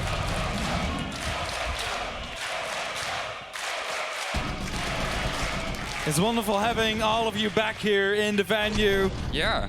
As Rogue take the lead here on the map. 2-3. Slow-mo cry from Kanto there. War chat. And now round 6, the last opportunity for Rogue to truly lock this off as a 1/2 with a 4-2 scoreline. But for XSET to bring it back. We're back towards Snowmobile and Wine. It's 50-50 success rate so far today. It is. But I think this round is something that has a lot more importance for the side of Rogue. Going into their defense with a 4-2, based on how the first map went, based on how defenses on this map go for anybody for Rogue, and based on XSET's exceptional attacking, they got to make sure that they get a little bit more than an even split on the side. XSET, can they pull something out here? They don't think it's worth taking that attack time out. To be fair, it's still par for the course for a lot of teams and a lot of showdowns. Kino getting himself the rotations there across the top. Cryan gets the drone and gets the reveal. You can see they've gone for a little bit more of a direct route through once again. Quick pressure, Deepek opening up routes and rotations out of there. They're going for the same sort of catch play. Bomb coming in as well, just trying to make sure there's some phone calls going out to the XSET players. Not finding anything as of yet, though. Here it comes, activated now. So Spoit is in, hunting down a sound. Doesn't hear any ringing, so knows that this part of the top 4 is going to be clear. Still checks it though, just in case. You never know. You never know, and that's it. That's something which has cost them before. There is obviously one loose player just round on the corner. Spirits, will he get found by Leon? How thorough is your drone in? Oh, they haven't checked it yet. This could be risky and dangerous. Oh, he Leon's went down. Moved on. Well, I guess they hope that they get the call, because Spoit, his back is turned around on the side of the hatch, and Spirits plays it perfectly, does not move or breathe, and waits as the approach starts to come through underneath. They think it's clear. We know it's not. We definitely know it's not, and that is going to be coming back to bite them sooner rather than later. He's still sticking still onto that part of the library. He's waiting for Rogue to go for the execute. He's waiting for Rogue to start pushing onto the side, because that is when he does most damage. There it is. The pressure comes around. The pop onto the Banshee. We could see a grenade pin being pulled, but nobody was on the wrong end of it. At that point, around the minute mark, you're still sitting on the side of Spirits thinking, when? Well, he has all the time at this point. As long as the players on the side are alive, he doesn't feel like he has to go for the rotate. Moving. Here's the movement. There's the first. There's the second. Spirits! One slip on a drone, and the round slips a bit through their fingers. Got a quick hot foot it all the way back up to the top. He gets his third. One missed drone and so much damage done. Basically tells you need to check all these corners. You never know if someone's going to be hiding in one of them. And yes, he is quite low. Kanto now going on that chase. Picked up as well. It's a quad kill. He jumps down, chasing that last kill. He wants the ace, but it's Cryan on the other side of the map. We'll be chasing him through that top floor, headed towards the piano. Spirit has that diffuser in hand. He's just going to be waiting for the attacker to make a move. 14 seconds left. The time is going to be running out. It's an XSET round already, but it might be an ace to lock it off. But Cryan hops down towards the library side. He hopes to go for a bit of an exit here, but no one will find either way.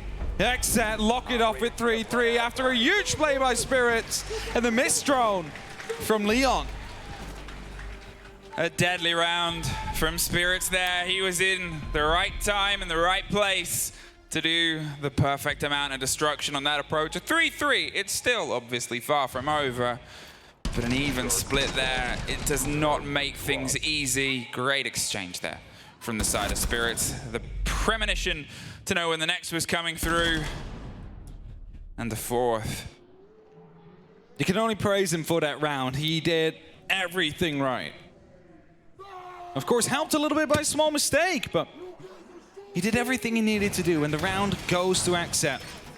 But hey, it's a better half for Rogue. They managed to get 3 rounds on the board. It is. Now they need to find 4 more to push us to Oregon, to map 3, to have the hopes for EU in the finals.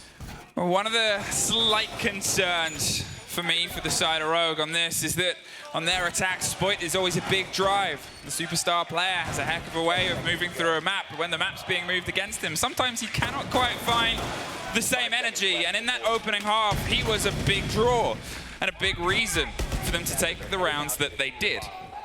So if he cannot quite find some of that energy that he's had on his attack here onto his defense, this could turn into another sad, quick story for the side of Rogue. Not to put all the pressure onto him, but you hope that the pockets of Rogue can find a little bit of depth they don't always get. Gomez, the thinker, is going to make a bit of a loud statement here on the window. They're going to swing into it. Gets it, Spoit! A great front entry there for the side of Spoit. A good start to a round for Rogue. And that is completely the opposite from what we've seen on Bank. Every single time it was Gomez finding Kanto first. This time it's the other way around. Diaz gets one of their own, holding onto the long angle towards the double bedroom window. Takes the header for Deepak. Gone. Those Maestro cams will just be cams at this point. The bubbles can be popped. There's obviously the aggressive positioning of Spoit around box. Spirits. Is he going to try something quick, or is he just hoping that he drifts to a position he can pre-fire? The pings are coming through. He might be able to knock a couple of these boards out. There's the drift, but it's a grenade and a second for Spirits. A bit of a missed moment there from the side of Rogue. Leon tries to control the SMG at a range that is far from comfortable, but here, and I hate to say it, it's another 4 versus 2. Perfect synchrony though from XSET, that grenade, and at the same time just punching through his Scrying. Goes for a hop out and will be taken out. Leaves it only in the hands of Leon Gids. In a 1v4. Tries to get back towards the side, but instead decides to go top instead. Might be able to isolate 1 or 2 players, but they're all close around each other, and he might just walk right into a crossfire here. It's Kino that looks it up. It's XSET in the lead. I mean, that couple of moments, that knock onto the balcony door, the play on the 2 players, they definitely knew where Spoit was. I don't know if they had the full read on Kanto, but they read him to bits on the back end of that. Rogue, they find themselves on the back foot once again. The first attack taken away from them. And it's turning into a little bit of a struggle here. Back and forth there, Kino. He was waiting for that game. Of course, when you have the man advantage, you can afford to stay out there just a little bit longer, especially with the time that was left. And now, slowly but steadily, the dreams of Rogue start to disappear. Slowly but steadily, they know that their spot in the grand finals is a massive threat. And as under all the cheering, they will head down back towards the basement floor. Rogue need to reply. Rogue, they need to send an answer to XSET's aggression. Down towards the basement, down towards cellar, as he said, a bit of a back and forth. Then XSET were just able to get a little bit more of the swing on the momentum. Rogue, they're not even currently around it. You can see they've got themselves that big sort of stretch and extension. The Kaid to keep a little bit of safety, the freewheeling energy that might be slowed down. The Lion was a consistency in the previous map. They knew how they wanted to try and control the loose players. Drones can be just as deadly on this map, combined with Jackal of Spirits, who has been pretty deadly across this series. Rogue got to make sure that there's at least somebody else to lean into when the pressure starts to get. Kento aggressive on potentially the first position that will take some fire. It's XSET that take control slowly but steadily of that northern side of the building. Of course, they do need to go all the way down towards that basement, but these roamers are deadly. You need to take them down as the first grenade pops but flies too far. It's Kento that does deal the first amount of damage, or tries to at least, as he has to fall back. Yeah, they knew where the position was. He was trying to get the catch on the swing round. The grenades were heading towards the top of the stairs. Luckily not bounced towards his position. Does he get this next one? Spoit looks away at the worst possible second, but the drone gets a reveal. There's the player pre-fired over the top. He's concerned about the hopping on the window, but XSET's just forcing the players for now. The knock over the top. Spoit is out of there, takes the drop on the hatch, the smart move. He's not going to sit around again, as I talked about before. This is what XSET did really, really well on the first map, was isolate those loose Rogue players, push them, knock them around, and then have the player to catch the kill itself. Rogue, they're making sure they keep a bit of an arm's length, rebuilding the structure, the movement of the shield towards the plant. Now they've got the idea, okay, they're putting pressure onto Kitchen, they're putting pressure onto that hatch. A bit of a retake is happening though. Cryan and Leon together with Kento looking to go back up to the first and second floor. They want to fight back to XSET. We said it before, they need to send a reply, and as they just finished droning, this might just be it. Yoga still sitting on the balcony, waiting at the door itself. They're trying to get the break. I'm not sure if there was anything to try and stop this, but the breach pulls through the wall itself. Spoit, he's utilizing those glasses to try and keep it. They have the control of the hatch, and again, this is Yoga on a massive flank watch here, going for the slow movement, the pull of the feet tucked to the corner, swings into it. Kino gets revenge. There it is. The take onto Leon on the top, Cryan to go on an adventure. The breach is there, 20 seconds. Spoit's doing everything to stay alive. Takes the head off of Spirits on the wide swing. Kino, a sliver of health. Needs some support to come through from the rest in the pockets of seconds they've got left. Still has two smokes. Isn't going to use them. Opts to just try and stick the plant. There it is. The drop of the kit. The swing on the second. And they send the answer they need to send. But they need to keep this up now. I told you it's there. I love it. I love it. It's a lot of noise being made. Way! There's flexing. And T-posing. Ah. The cuddles as well. It's needed as Rogue fans. It's a tough game for them so far. 7-1 loss on the first map. Whew. Now fighting back, and what a shot that was from Spoit. And again, the decision-making here from Cryan is on point. He takes down that diffuser first priority. After that, you shoot at the person that can fire at you, just to make sure that they have to restart that 7-second timer. Any means necessary. 4-4. Games and Bar up next. Rogue will be extending themselves. Some rotation holes will be created in dining and in the kitchen area. Hatches to be opened up as well, so it gives you a bit of an idea how they would like to play this. They think XSET is going to be moving in from that northern side of the building, and if you look at the previous amount of rounds, they definitely have been putting a lot of pressure towards that area. This way they can challenge, this way they can try and go for some fights and maybe pick up a kill or two before the side is truly reached. Rogue, we're starting to see some of those little moments, those little sparks. I'm still not going to entirely put myself behind the performance because it's just a couple of the players that couldn't show up on the previous map showing up now, but on the side of XSET, all of them have been able to have a very solid contribution. It takes more than a hero play to have consistency. We've always said this. But if your heroes start to really show up, then it turns into a bit of a superhero tale. Cryan, the man built like one, is having himself a little bit more of a better time on this map. Needs to continue as well. First set of Excars just been shot out, I believe. Not quite sure where that was. So it's a total of 2. Someone with very high lung capacity in the background there. But either way, Yoga looking to put up that first pressure. Just some taps, just to make sure that if a head crosses, they'll be able to pick up the actual connection. Smokes are being tossed in. We'll confirm there's no current active ADS, and does a grenade might follow soon, especially with these flashbangs. Kento, you need to get out of there. The Spirits will find him. And that's the entry. A very well-played use of utility there. They read that there wasn't the ADS and then read that they can do everything else behind it. Spoit either side of the shield. He knows it's a position that's going to be under the next set of stress. He's currently alone, and you can see, obviously, XSET on the roof about to roll some drones around to get the read exactly just on how alone he is. But they're not giving away the awareness on the chance at the rotate background as well, because obviously there is the player down towards Trophy, towards Kitchen of Crying. Doubled up with an extra. They're hoping that they can try and offer some support, but XSET, they don't put things to chance. Spoit's next under pressure. Swings either side. He went for a retake here, a little bit aggressive with Leon for some support. Puts a bit of doubt into the side of XSET, but the drones are still able to roll their way through towards the shield. Crying got spotted. He's going to have to get out of there. The sprays come through, the pings as well.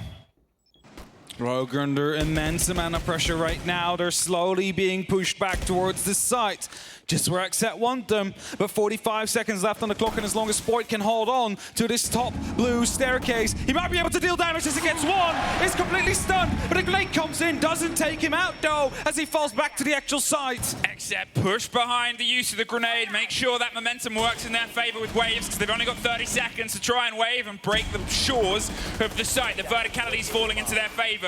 Trying to hunt those loose players who have pulled themselves further and further away. All that watch on the hold is now going to have to come down to the hold and the break itself. Leon, he sprays towards the side. Tart cannot get it. Gomez with the drop. The kit's just behind him. Right round on the corner, takes the burn. Crying gets the down. The rest of them finds the one up to the front line as well.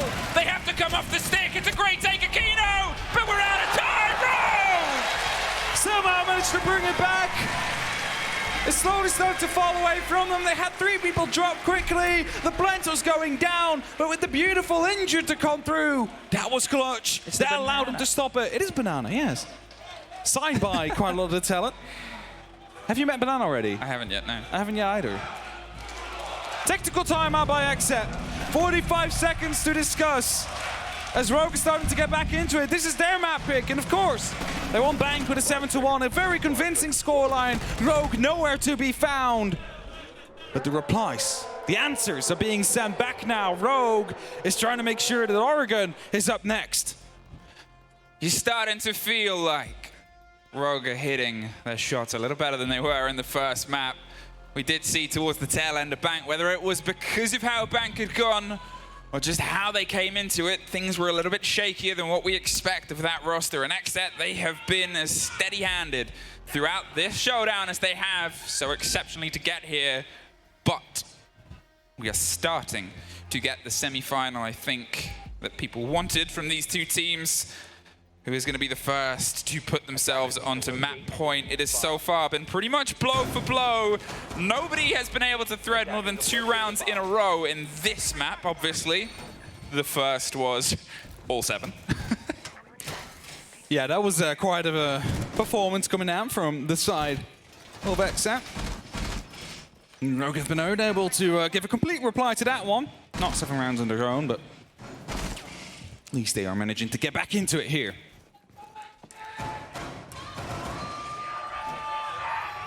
Giving everybody their time to shine. Now, Rogue will be defending the kitchen and dining. XSET on the attack. Top 4 will be crucial. You want to take control of that so you can actually start to dislocate the players of Rogue with that verticality and move them out of position. I love the... Because it's like being a football match. It is. All right, XSET, you've had your timeout and your team talk. And now you've got maybe a bit more attention paid towards the loose threads of Rogue. Rogue's been able to play a couple of rotates that they would not have gotten away with on bank, based purely on how precise XSET seem to be with their knowledge of where those players were at all times. Kino has demonstrated that they do still have aspects of that on their earlier takes it. But it's still work to be done. It was an even first half, 3 apiece. Now looking to make the difference here. Rogue are playing around on that top 4, and ping's already coming down. The information is there about Spoit, and he needs to try and survive for as long as he possibly can. You cannot afford to lose another 2 players as quickly as they did the last time around. Spoit, almost face-to-face and face-checking a Rotero, sees the breach on all the sides. The double window is clear, so he slips his way through. Looks for the fight onto the balcony. Tucked into a Nuno corner. Kino suffers a little scrape, not enough to give him the full fear of a death, but enough to make him slightly reposition. Focus round again, Spoit very aggressive against the role of the intel. There's cams, there's calls, there's ideas of roughly where the players are. They're looking to try and get that vertical control before they can focus down on the plant behind the big, long dining table, as you see most teams start to roll their way through here. But without the semblance or a sniff of a smoke plant, it's going to be a lot more of an aggressive take here. Diaz is going wide towards the trophy window. Yoga's trying to get the catch on the bathroom, but Spoit gets spirits, removes the Flores and Kanto. They quickly head down. Some red pinks coming out of Nitro to reply as well. 3v5 Rogue expanding on their man count, or trying to continue to do so as well. Gomez, though, has one locked in but misses the opportunity. Are you aware of the second player out there, though? Spoit hiding where Kendra did before. Is he going to be able to strike? Surprisingly, Gomez finds one. Gomez swinging on the stair set, 40 seconds. They have the vertical control, the bounce of the grenade round the corner itself. Spoit, he's got himself in a position of causing trouble. Kanto's got himself a position of offering some support. Might go for the first swing. It's risky. How aware are they of that location? It could just be a spray through, but they need to stack themselves up. XSET, the pressure on the hatch itself, the bounce around the corner. They're trying to remove any player that's close. There it is. Misses the foot. There's the catch onto one. There's the second. There's Spoit with the triplets! Spoit playing in the get-through spot. Gets it. There's one more for Spoit! The young superstar out of Sweden, his first ever stage, makes it to the major straight away. He hides and he finds success. Rogue now on map points. One more round and they'll find themselves going to the decider map to find out who's going to the grand final.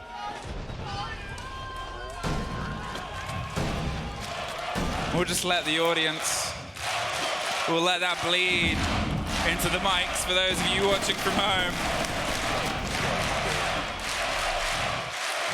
You may have thoughts about how noisy this audience has been, but I can tell you inside the room, well, it's deafening. It's deafening. 6-4, Rogue back down to Cellar. The first of their sort of swing round on their rounds that have been successful on this defense. It wasn't always sort of set in stone. It was a bit of a scrappy fight. We've seen a massive step up from a couple of the guns here from Rogue. XSET, they're still balanced, but they don't quite have that same sharpness that they had on Bank, whether it's because we've got more of that energy from Rogue or not. They've had their timeout. They have 2 more rounds, 2 more opportunities to bring this into OT and have a fight over 3 rounds instead of potentially another 7. They have the opportunity between 2 of these sites to try and lock it off. The first one will be here. Leon gets with the flag. He gets it. Fight spirit on the spawn peak. And that's an amazing start for Rogue as they look to chase. It's Spoito that goes down. Will be confirmed momentarily here as they try and lock in the last piece of information. The Charlotte peak comes in and Gomez will find him. It's a shutout for the top player of Rogue. They found spirits before, so just the 4-4 for now. A very, very important fight back there from XSET. If that had gone unanswered, even though it was a kill on the other side of the board, he's still got to have a response within that, the 7-second period after blood has been broken. XSET steady clear here over the top. They've lost the Jackal, which they've used pretty well, but it's not the only tool in their arsenal in terms of trying to find exactly where Rogue have set themselves up. Crying with a C4, will it catch? Oh, it does! And it's another kill that Rogue will take into their pockets and try and fuel their momentum with. Now, XSET, they have no other choice. They just need to head towards the site. Clearing out these roamers is proving to be too difficult, too costly as well. So Gomez waiting onto the door entrance, waiting for Kino to come through so they can start using these exothermics to open up directly onto the site. They want to go for a plant. It's the best way they can try and go for it. A beautiful shot from D-back. Finds 1, 2 more to go, and Rogue will go to map 3. XSET, it's the 4 versus 2 for the first time. It's not in your favor, Diaz and Kino. All that's left here of a chance at continuing the run onto Chalet, their map and their pick, and keeping us off the 3rd map, the decider.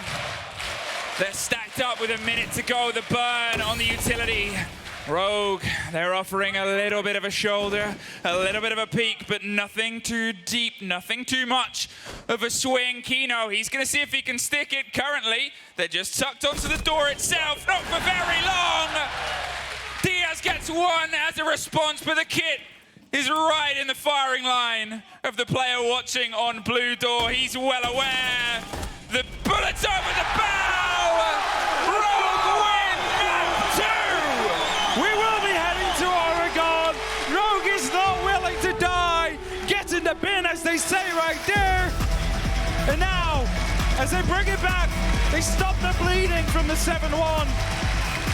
They need to fight one more time. I mean, you can see the faces in the audience. It's a bit of relief. You can see some of the other EU teams out there. Wolves is in the audience. You can see there's a lot of eyes watching it and a lot of Rogue energy. But XSET still have a chance. It's just one map. We'll throw it to the desk and we'll see what they have to say before we go into our next.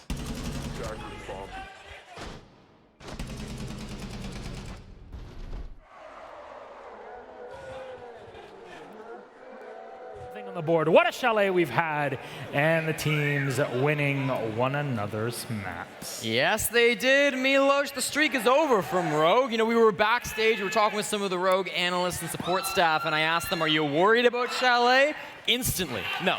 And it's clear why. They got a crowd ready for them here in Berlin. They're loving every part of it, but they're not through yet, Jacob. Still able to make it on XSET. They're feeding off the energy a little bit. It's nice to see, considering they had no energy in map 1. It felt like it was very flat, very stagnant. Not the case anymore. It feels like not only is the crowd back into it, but Cryan and Spoit as a tag team fragging tandem is a scary sight to behold. Yeah, and it's a good thing they are too, because the rest of the team that game was not really showing up frag-wise from Rogue. I mean, we saw some players pop off at the very beginning, right? Kanto had a 3K to start off the game. He had 2 kills for the rest of the match combined. So really, really struggling on a couple of those other players, but it doesn't matter when you've got Spoit. Doesn't matter when you've got Cryan. They were the stars of the show this game for sure. Let's pull up Spoit here as kind of the top player for this map, specifically being able to pull Rogue back into the fight. We've got some numbers to help us out with explaining how this man has been able to play so well and push the team so far into it all. But you're talking about this duo of Cryan and Spoit. This whole team has been built, at least it feels that it's built around Spoit and allowing him to play that comfort. So how did it all come together? I mean, it came together with, I think, him playing in, spots where he's not expected to live all the time, right? He's not expected to be able to get every kill and then get out. Top of Library Stairs comes to mind, in recent rounds. But this was the spot as well. Playing in a spot where he should never survive, and then, well. I mean, he's just prone in Trophy. He was talking earlier to NIP about rat plays being the way to play Siege. This is a pretty pinnacle example of that. He will hide in this spot. He has other teammates there essentially to cover for him. They think Kanto's the only one sitting in this position in Trophy, and you're going to watch him pop up and shoot 3 people in the span of about 2 seconds. Already got the opener this game. He already got the opener in this round, so wait for it. About to make the push. They already killed Kanto, so they think it's free, and there it is.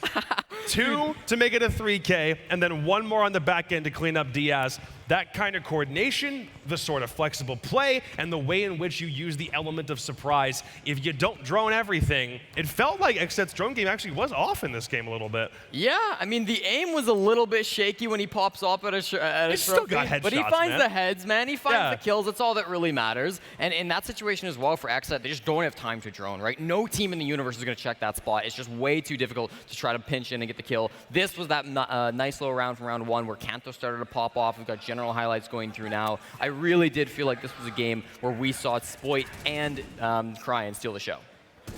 Well. It seems like this team is back in business. But if you want to make it to the final, you can't just rely on the duo to work together. So what are some things that need to be improved for Map 3 before we start talking about Oregon in detail? just specifically that you noticed on Chalet? Well, I think in that first half, it was a 3-3 split, and when you're attacking on Chalet, typically you want to see maybe a 4-2. It can be a very attacker-sided map, especially for Rogue. And I think that a couple of things that we saw going wrong were issues where maybe something would go wrong in the initial plan, and you wouldn't see great adaptation coming from afterwards. That initial push where they're going in for the Ying Amaru play onto games way back in round number 2.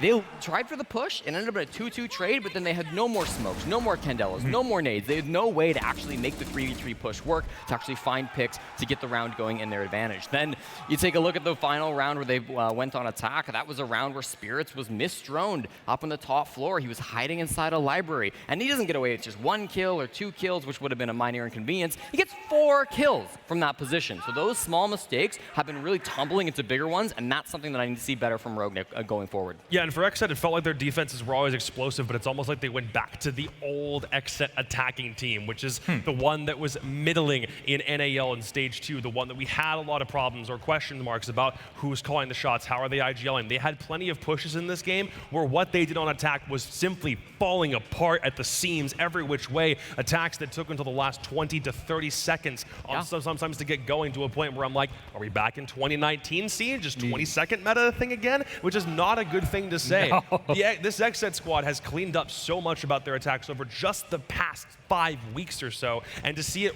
go back on itself, almost like they just hit Control-Z, is very concerning. It's a great point, Jacob, because prior to this game, XSET were the best attacking team at the entire event.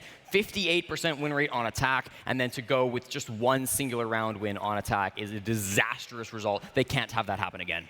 The other thing about it was, based on the result of the last game that Rogue played against G2 yesterday, they were only about, I'd say, 4th place in the group stage. Because of that G2 game, on attack, they jumped right into 2nd place on the attacking rankings, directly behind XSET. We knew it was going to be potent for both squads, but it was the defense that really, really held this together for Rogue so that their attacks didn't have to worry as much. Well, you're going to have to worry about attacks on Oregon, because there's a lot of teams that still struggle for those attacks. The way that teams can hold on to power positions inside, and there's many of them to work out for map 3. We'll pull up that graphic. As you can tell, Oregon is our decider in this case. So let's start it off here. Jesse, your thoughts going into it? Yeah, some teams can struggle attacking this map for sure, but not these teams. These are both squads that love to play on Oregon. We talk about XSET first on this map. 7 plays this year. They've got a positive record, 4-3, 2 plays through groups. Now, they did lose it to Rogue at the start of the tournament, but that was one of those games that it felt like they were not really into their full form yet. Their next game that they played on this map was against Dom1, 7-1 victory, extremely dominant from them. You then take a look at Rogue as well, undefeated this year, only 2 plays. Not a huge sample size to draw from, but still I think a confident result that they can try to pull from and try to make this be another map that can convert into a win. 1 game, of course, versus XSET in groups, and then 1 game over Secret in EUL Stage 2. True, but here's the discrepancy. Rogue have only played this twice, but when they have, on defense, they still hold this year 78% win rate on Oregon. When they drop around on defense, it is a once in a blue moon thing. It's like you'll never see that happen if they play their cards correctly. For XSET, because they have played this map 7 times this year, you've got more middling stats. It's like 60% attack, 69% defense. Those are good numbers. But those are great numbers. The only thing is, for Rogue, because you've played it so little and XSET's played it so much, you've got such a support staff that will be able to manipulate those VODs exactly the way that Rogue want, and it means XSET actually might have given away over this year maybe a little bit too much if you're going to a map you've played this frequently. Yeah. This is the way how Oregon might work out. It's more the 50-50 maps, and even more now with how attacker-sided seems to become at the top of the board with these teams. You got to make it to that grand final. There's 1 map that stands between both of these teams. We've got XSET fans in here that are really all in for it. I understand it. Back in the NA crowd, repping the set, as a lot of people like to say. But we got Rogue fans in here, do we not? And they're pretty loud too. So how about we take a quick break? When we come back, it'll be time for a classic Oregon. It's Rogue v XSET. See you in a moment.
And everybody watching at home, hello, hello, hello, and welcome to this One map between NA and EU, one map between XSET and Rogue, one team, one region will be going.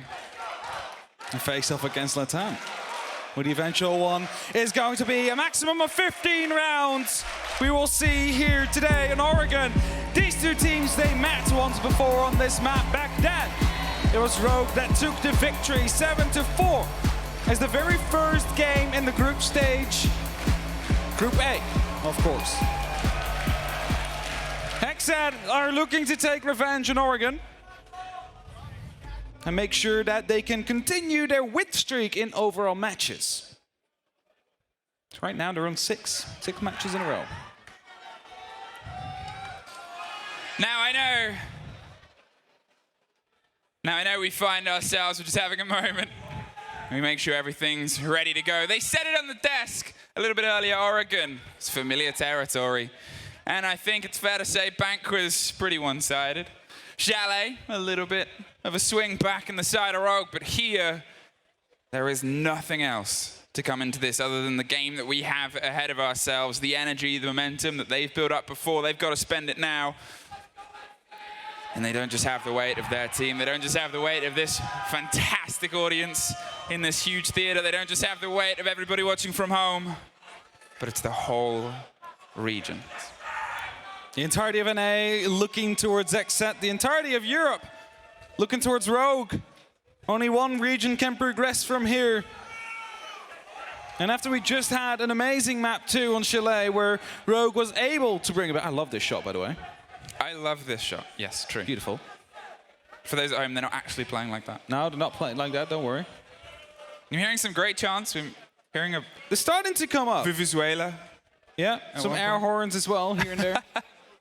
I want to know who's using them, though. Don't worry, you're not in trouble. Just want to know who's as passionate. You want to find them by the end of the day, like finding the banana person. Oh, it's exciting. Oh, it's enthralling. And I can only imagine what is going to be thrown back and forth depending on who takes this. I have a feeling if XSET wins this, Jacob might need an escort from the building. He's definitely going to be... Might need to shuffle him out the back door and get him out of here. Loud. There's a lot of waves. Some waves coming in. Hello, hello. A bit of a wiggle. There's some great signs in the audience as well. There is. Seen some great signs. There's a DPEC and drone. Yeah, DPEC plus drone equals def. DPEC plus drone. There's a waving banana. Yeah. It's not really a sign. Waving banana is also one to there's a few from a very dedicated fan base on the balcony. They've also done a couple of chants. Some I can repeat, some I can't. They do. Get in the bin is just one of them. And here you can see the Rogue roster. It's fair to say they've built themselves back in. They came into that second map with an underdog status. A very tricky situation. Just letting the crowd's filtering their way back in now. Very nice. Wow. For those of you who don't hear at home, the Let's Go XSET is being replied to by In the Bin. I know, obviously this crowd has a very vocal favorites. You have to give it up for the XSET fans. They are set right in the middle of the ground floor. They could not be more surrounded, but they could not be more dedicated to supporting XSET. It's wonderful to see teams and their fans fly in from all around the world. I can say from experience it was exactly the same in Charlotte. You wouldn't have expected anything different. No. And if we got the joy of returning to Latin America or APAC, you would assume the same. But here, this room, well, this is EU. We are getting underway. It is Oregon, the final map to come through. And as we go in, the players are set, the players are ready. Let's decide this matchup. Oh! That's a nut gone. Every game. Every game. Okay, dude, according to Crying. Maybe there was something. The nut really hasn't been, seeing any play.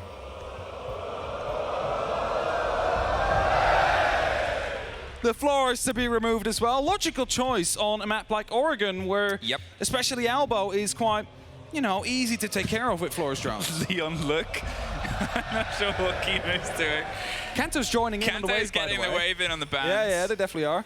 Sport is joining in now as well, as you see on the cams. The thing about this showdown, these two teams, I'll let this one play out. Oh. Ramai removed. Okay, we'll talk about that in a second. The thing about these two teams that I love the most is both of them love playing Siege. Now, sometimes you'll see a lot of frustration up on the stage from players. You'll see a lot of energy, and you obviously still have a top tier, but I can't imagine Kino not smiling, can you? I haven't never seen him not smiling. I can't imagine Cry and have a bad time, can you? Definitely don't, no. That's it. And that's something that I think really shows in these two teams' gameplay is just having a good time playing a game of Rainbow Six. And playing that with a wonderful crowd here in Berlin as the first round is soon to be underway. Towards the basement we go. Now, if we quickly take a look back at the bans, the smoke has been removed. Kino not going to be allowed to play that operator, so instead the mirror will be coming out. Now, elbow is usually one of those hurt points, those strong points that need to be taken care of by the attackers, and of course could be of good use, also banned as a result. So, you know, with that smoke also being gone to counteract each other a little bit, you don't really have to take full control, possibly. Mirror windows will be in place instead. And that's a Twitch to be repicked in by Prime to take care of these mirror windows, take care of these one-way lines of sight. XSET starting here on their defense. They've obviously got themselves the mirror, the extension round onto elbow as the timer starts to tick. They're going to see if they can try and keep it down. Yoga on the far side, punching early windows and hoping to get a bit of a spray here down. Start the mark, but Spoit's got the pings. The players of Rogue are going to see if they can isolate the Warden. Oh, what a shot! Takes the head off the man very cleanly. Over there on small tower, it was a bit of a risk by the Warden, and if he'd gone unchecked, it can be a disaster, but they had Yoga's number. They found him, took him out, and made sure they find themselves with the entry. Also, drones now coming through. They know where Spirits is going to be. It's only up to Deepak, though. He's alone. Slowly coming around the corner, Crying. Finds a second. Gomez somehow losing the gunfight to Crying. Just a bit quicker on that trigger. And I think Adrenaline Surge will get him back up to about 70 HP. Well, XSET, they're pulling themselves quickly back towards the site. They're saying, well, we've got the structure. With two bodies down, there's no point in risking it anywhere further out of field when we still have most of the field to tend to. Rogue, all the time in the world now to go for this clear across the board. Very quick early pickup on the two loose players, and now they can pay attention towards the site, the hatches itself. There goes the laundry. In just a second, the next will be the follow-up. Obviously, Kaid is an option on the board, but hasn't got himself into this early round. It'll allow a very quick breakthrough on this and make Kino's position kind of uncomfortable. Twitch drone coming out soon. They need to take care of some of those utility pieces before they do start to push in. Be careful though. There's still players around. They will be watching for the Twitch drone to come through. So a smoke canister they want to deploy first to at least block that line of sight. They cannot instantly take it out. And now on the hunt for the mirror window, this little drone goes. Crying comes around, will find it. No, he doesn't get the shot off. The mirror window will stay closed. Yeah, Diaz, he sort of knew the game. Spirits, he's trying the idea of pushing Predator onto the hatch, but couldn't quite find the catch there.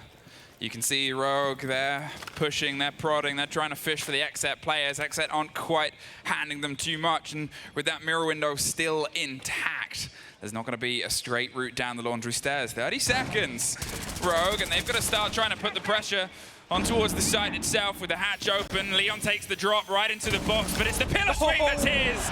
Just gets the connection, they retake elbow, but it's Deepak that locks it in. The swing behind the last mirror window. Well, it's not going to come through as clean as it was. Going to try and stick the plant, the C4. It doesn't quite get the full catch on both. Leon's down, they can recollect it, but they don't need to. Rogue take the first round. Diaz wanted to take the fight there. He knew the time was slowly running out. But Deepak holding down left mouse one, able to lock it off the angle. And Rogue, they have one on the board.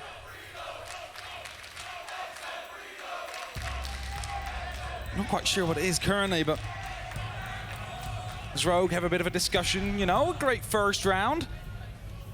not really anything they stumbled upon here. The first great shot, taking care of small tower, removed a lot of the stress they had.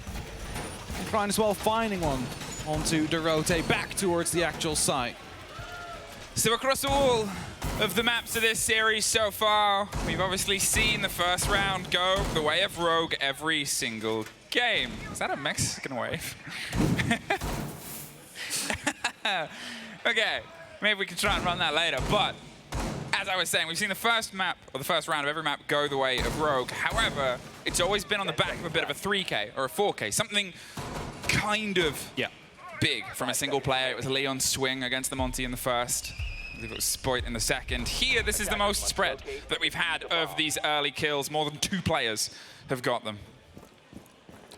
Drone on Yoga, they know where he is, he's falling back down. Information will be outdated, there is some pre-fires going through, and aware of the fact that he has fallen back as the MPX fired right through back at the Rogue players. The big tower, though, is what they want to take under control. That needs to be drone now, cleared out. As soon as they do, you might see Deepek go all the way up with the grappling hook, with the Gara hook, to find himself some early control, knowing they don't longer have to worry about that part of the map.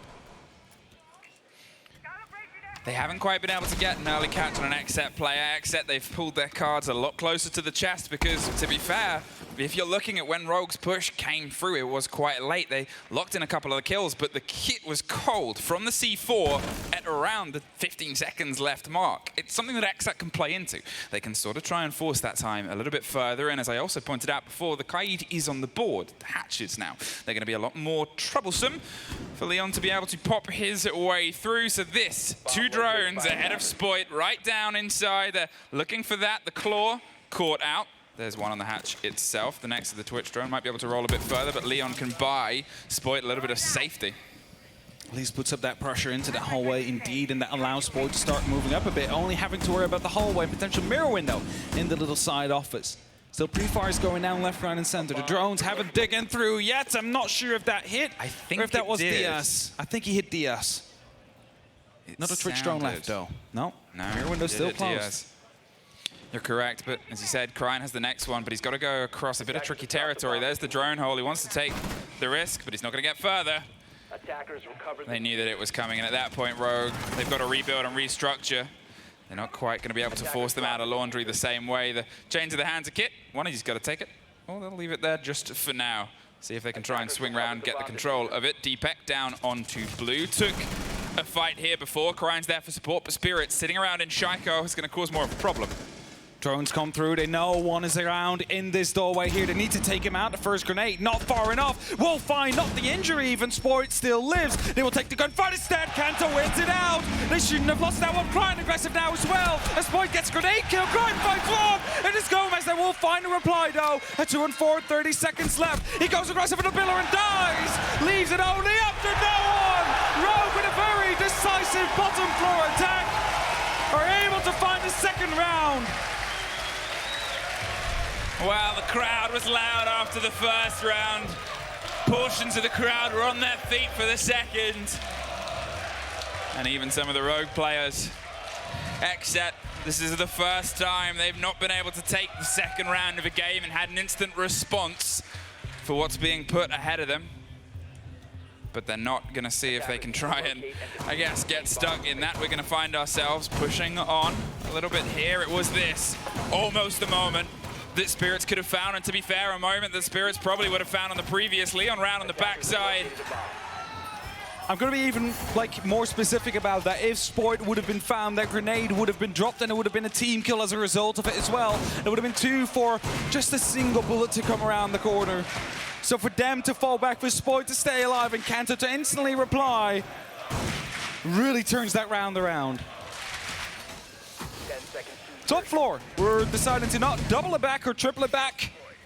And XSET have chosen different battleground to try and find that reply to Rogue. I mean, 2 rounds, 2 kills from the side of XSET. It's a wise move to pull themselves away from that position at this point.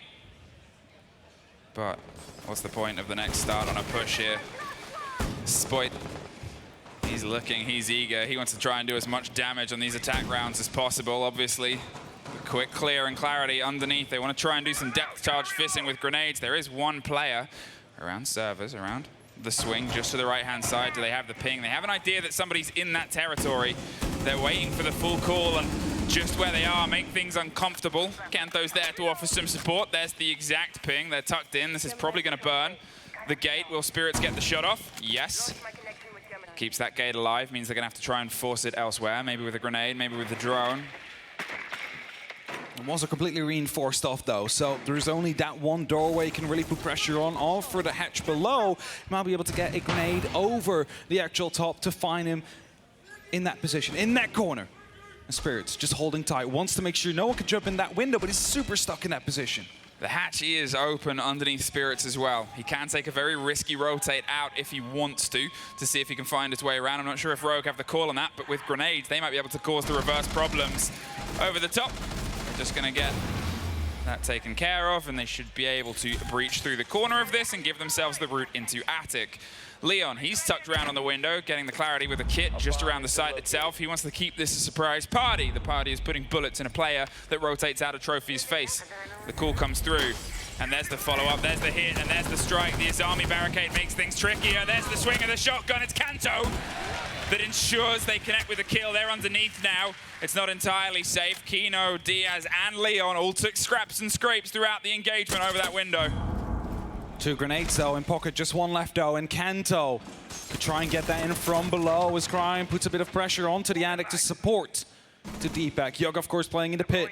Looking to go aggressive, wants to find a jump in. A grenade coming through towards the kid's bedroom. Is it going to be succeeding? Yes! Makino somehow still lives. Just hit the side of the bed, and he's going to tuck in with his life as he was almost tucked right into it. Deepak's holding the angle. Gomez and Yoga, and Gomez goes down.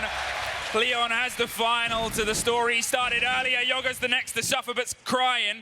Takes a lot himself. They pull off the shield 30 seconds. Kanto right up wide, and Deepak right in the business. Gets one! Cannot find the second. Swung round Yoga with a huge and important take. They're looking for it. The Azami is the last! 3 in a row for Rogue. I wouldn't be surprised if we see a tactical timeout now to calm down for XSET. Because they're starting to lose grasp. There you go. We have a tactical timer, you don't see it, but it is there. 45 seconds to discuss and try and stop the momentum that Rogue is building. Because they were 1-7 down on map 1, then they managed to bring it back on Chalet, which isn't their map pick. And now, on the map where they know each other, where they've met each other in the groups, it is Rogue again taking the lead. Well, you can see it on their faces, on their cams. You compare them with how they were in the first game to how they're flying at the minute. And Chalet was a confidence builder. It was scrappy and it was engaging and it was almost all the way till the end. I'm sorry, I started this NA. Is it an NA airport? It is NA airport, Chan. You started this. I started this. This is your fault. I'm sorry, but I'm not really. NA? Thank you. XSET fans, I know there's not many of you in this crowd, but you got to keep your energy high as well. You're surrounded by Rogue and in the territory of your opponents. It's their home ground, and away games are the toughest. Bottom floor, they only managed to find 2 kills so far here. XSET, what do you have? What have you up your sleeves to make sure you are able to find a reply? Now, we just had a tactical timeout. We had those 45 seconds. Surely there's something that stood out, something you can change to make sure you find that reply. You send the answer right back to Rogue and find that very first offensive round. Now, the last time these two played, it was only 1 attacking round, 1 by XSET, 3 by Rogue. They're already on that mark, 3 attacking rounds. If they do any more than this currently, they're improving onto their group stage game, which many called a wake-up game for XSET, a warm-up game for the rest of the tournament. So Rogue is definitely on schedule for a repeat of last performance. Oregon does have a habit of being a little bit back and forth for teams, and XSET could still pull out an even half. Last time they had a tech timeout in the previous game, they lost every round after it until the very end of the round. So they got to hope that they have a little bit more here. 3 rounds, 4 kills. Something has to change. They did obviously try and pull themselves a bit further away from this, the Rogue approach. They have sometimes been in a position of not quite having a second body to trade at on their defenses. It's something where we saw Rogue going for the double push, ran onto the single player, these single positions. They're not quite something. XSET's been able to have it. Jaeger's playing with a shotgun here onto the freezer stairs. Spirit's looking to find that early pick. Now needs to be careful, the ADS is temporarily disabled. Frag grenades could be coming around the corner. They have plenty of them on the side of Rogue. 4 in total.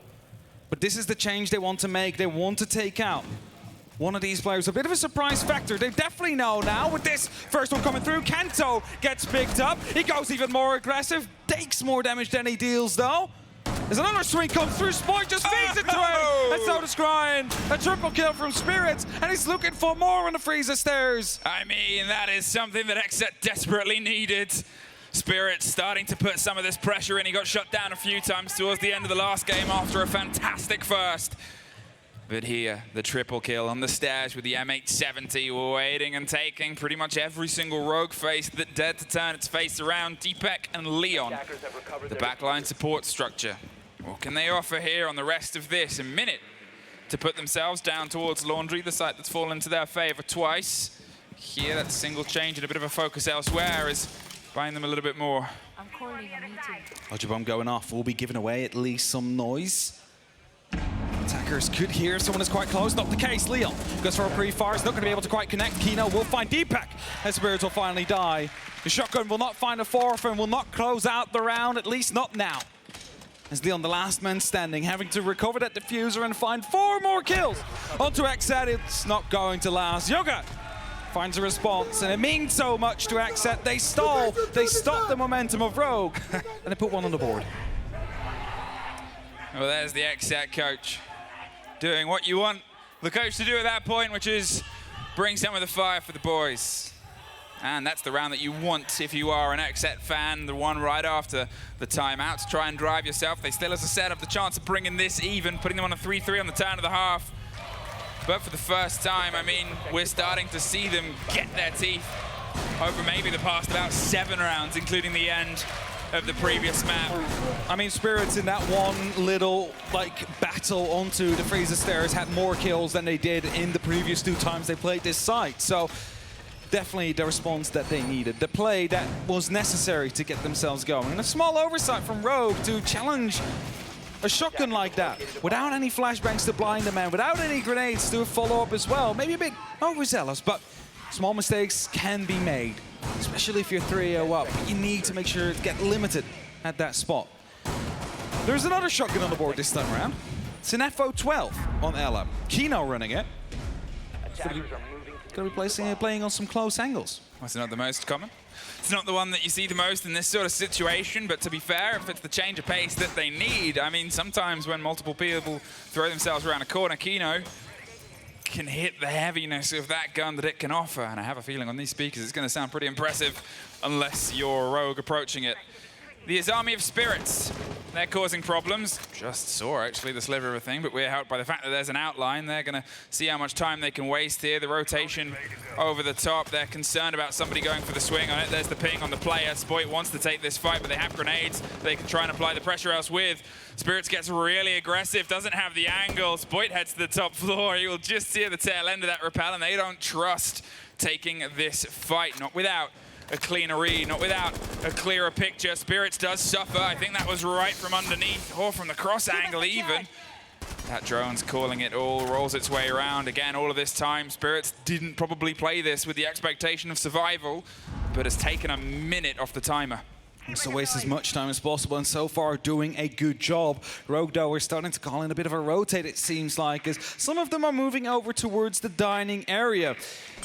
It's going to be the next point of ingress here. Leon heading into the showers corridor. They are looking to take control of the kitchen, try and go for a plant on the backside instead then. Let them have the tower. Let them play out there. It doesn't matter if you want to go for a completely different take. Leon, he's got himself all the way up to dorms. There's a bit of a rotation. Will he catch it?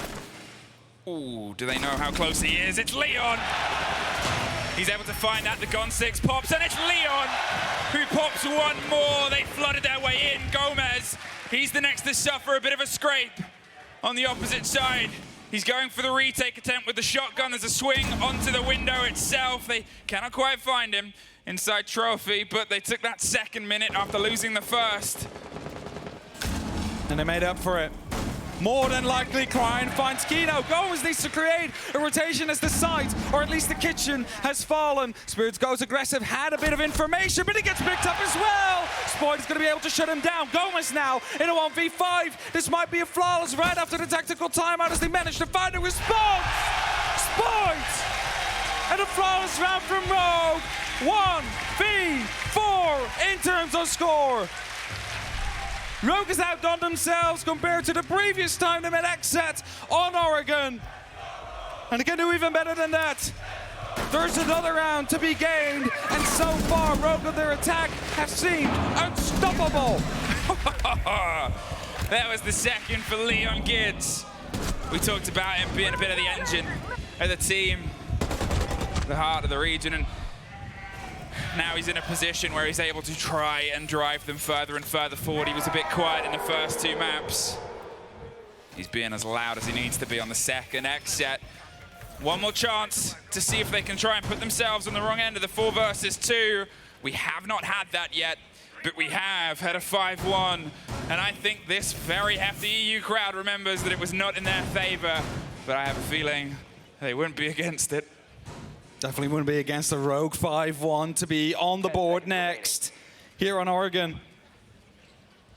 Now, a slight bit of calm right before the storm as the prep phase ends.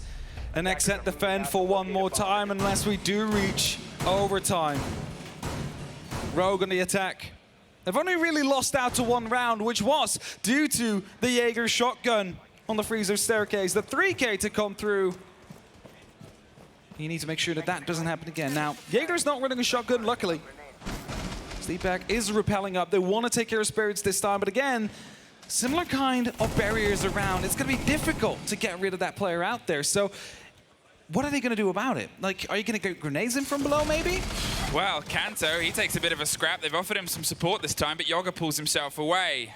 He's just going to keep himself causing a little bit of a problem and awareness. They want to make sure the Rogue players don't feel truly confident. There's also obviously the swing from the opposite, the top of Armory stairs itself. Spirit loses it. Deepak out of nowhere. Biggie T takes over the top of T3. It's all his.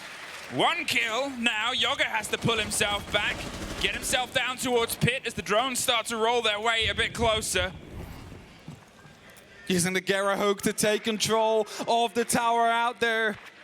Leon gets now droning out small. They have big and small under control. Now they need the site. It's on that top floor, but there's still going to be a roamer around. On the first, it's Cryan that shuts him down. Gomez not allowed to continue in that round. And again, it's looking very dire for XSET for the remainder of this round.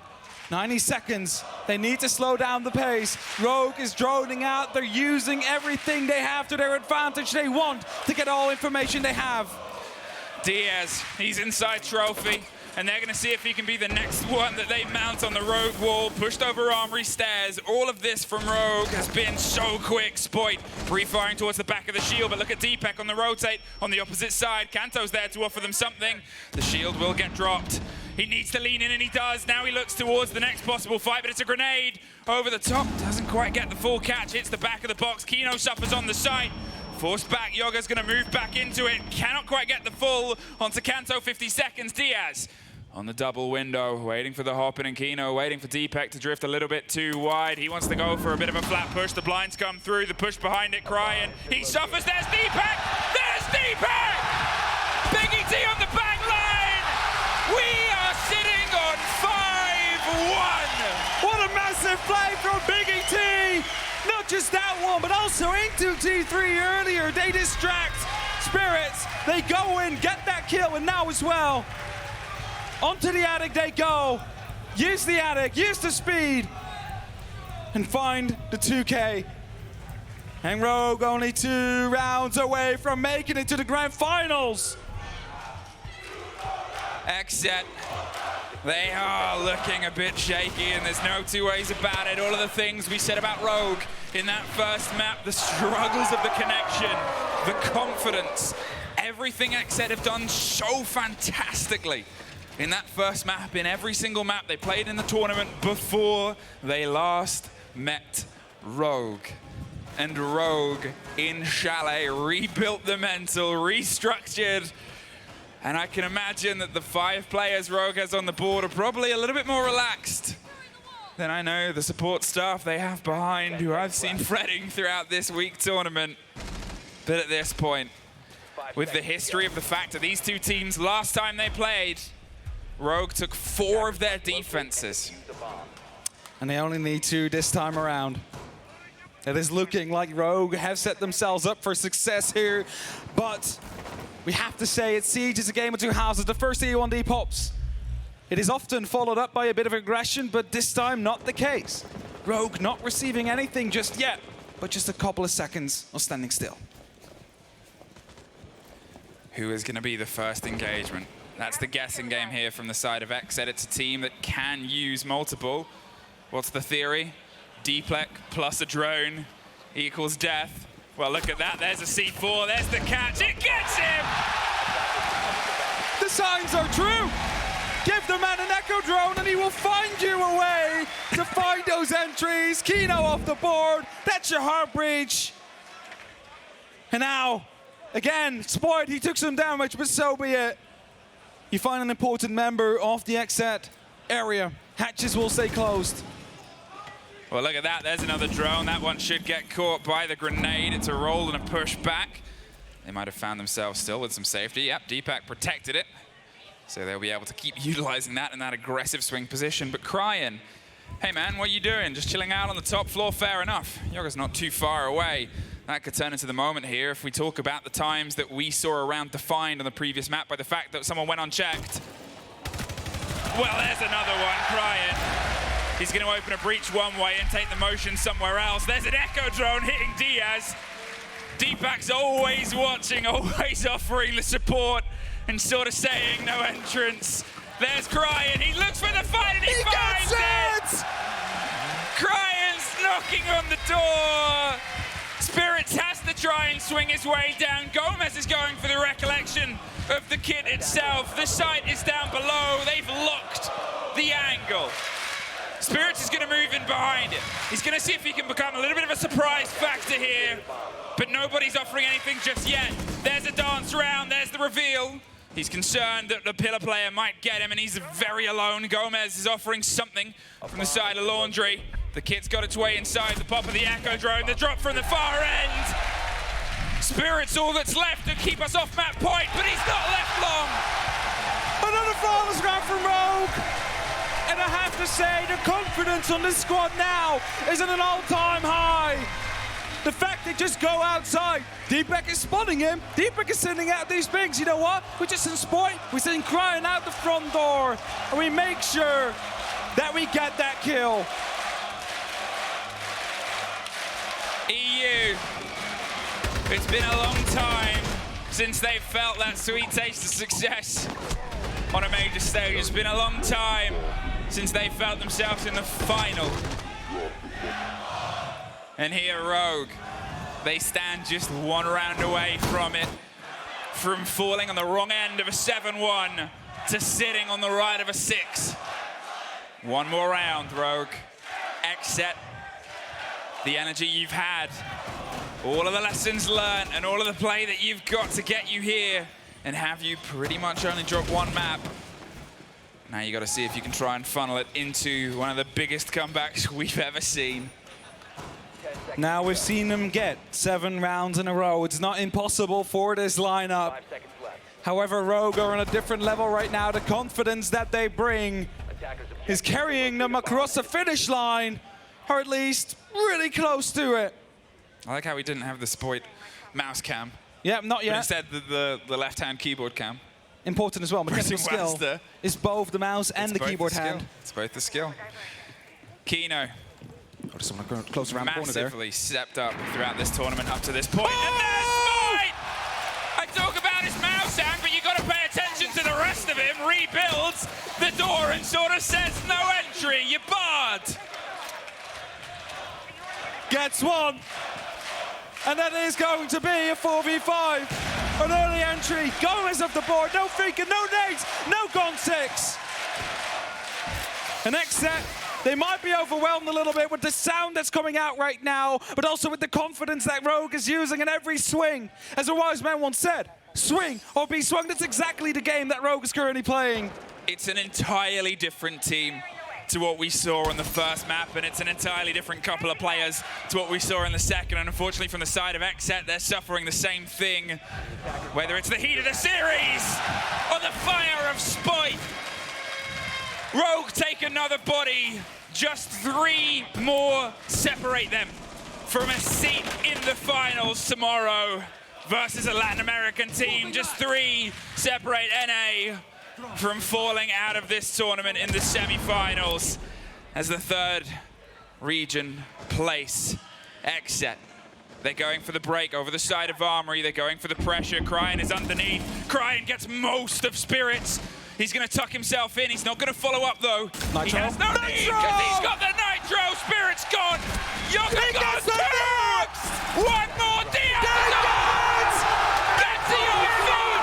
EU win. This room is alive. And so is Rogue. From being down 1-7 on map 1, they rebuilt themselves over Chalet, a map they do not prefer at all. And now they dish out a 7-1 of themselves here in Oregon. They beat their previous record against XSET by 3 rounds. And Rogue will be our first grand finalists. Now, commiserations to XSET. You have to give them credit where credit is due. They have played a fantastic tournament. But unfortunately, the demon they faced twice is Rogue, and I think, well, a big man has a lot of words. Ian Chambers, take it away.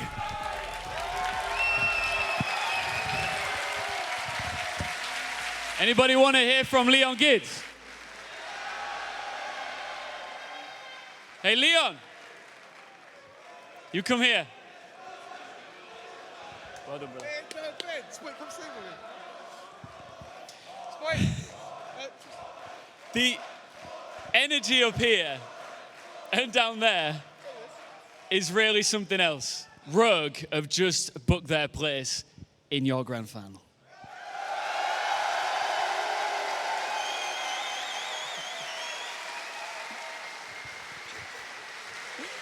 Leon, we stood here, you stood here yesterday, and instead of asking you questions, I gave you the microphone.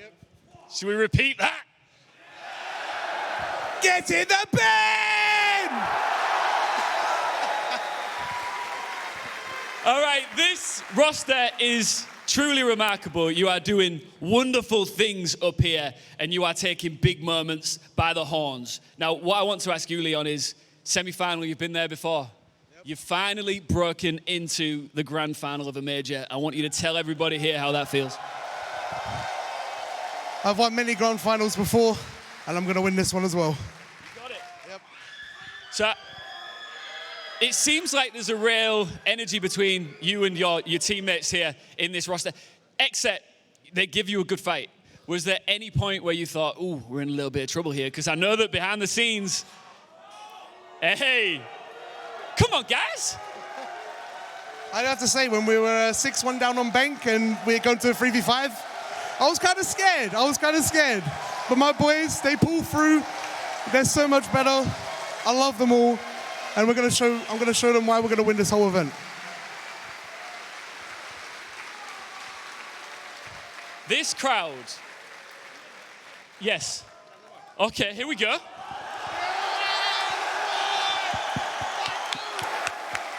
Hello, everyone.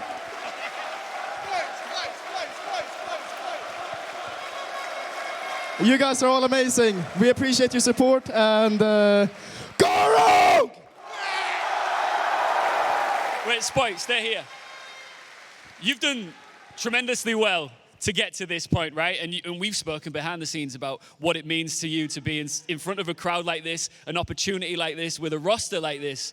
You seem to be taking this in your stride. Have you got a big final win in you? What did he say? Have you got a big final win in you next?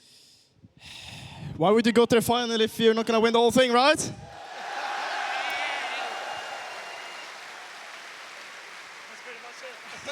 Just remind everybody how old you are. I'm 18. 18 years old, and he works a crowd better than me. I absolutely love it. Listen, do you want to say anything else, Leon, before we rock? I think we've got to hand it over to the multiple major champion Kanto, to be honest. Hey, what's up, guys? You like that?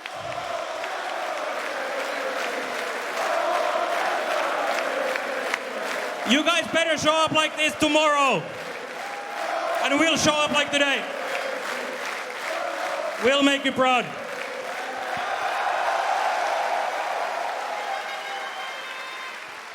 All right, this is too much fun, so one more time, Leon, for everybody here, I want you to, and I haven't done this yet, but for Rogue, 3, 2, 1, make some noise!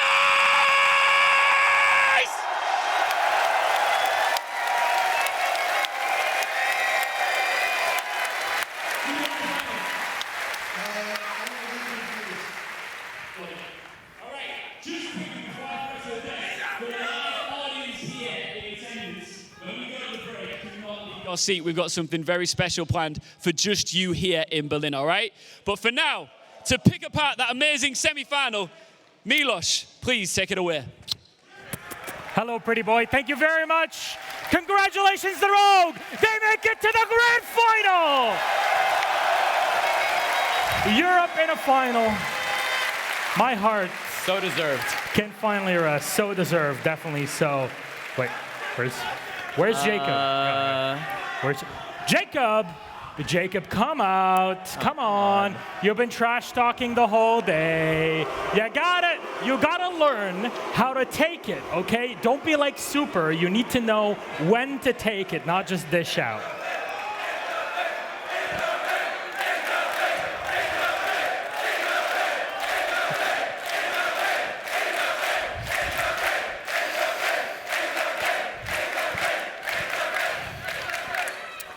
So, how does it feel like to just be a bump on Sports Royal Road?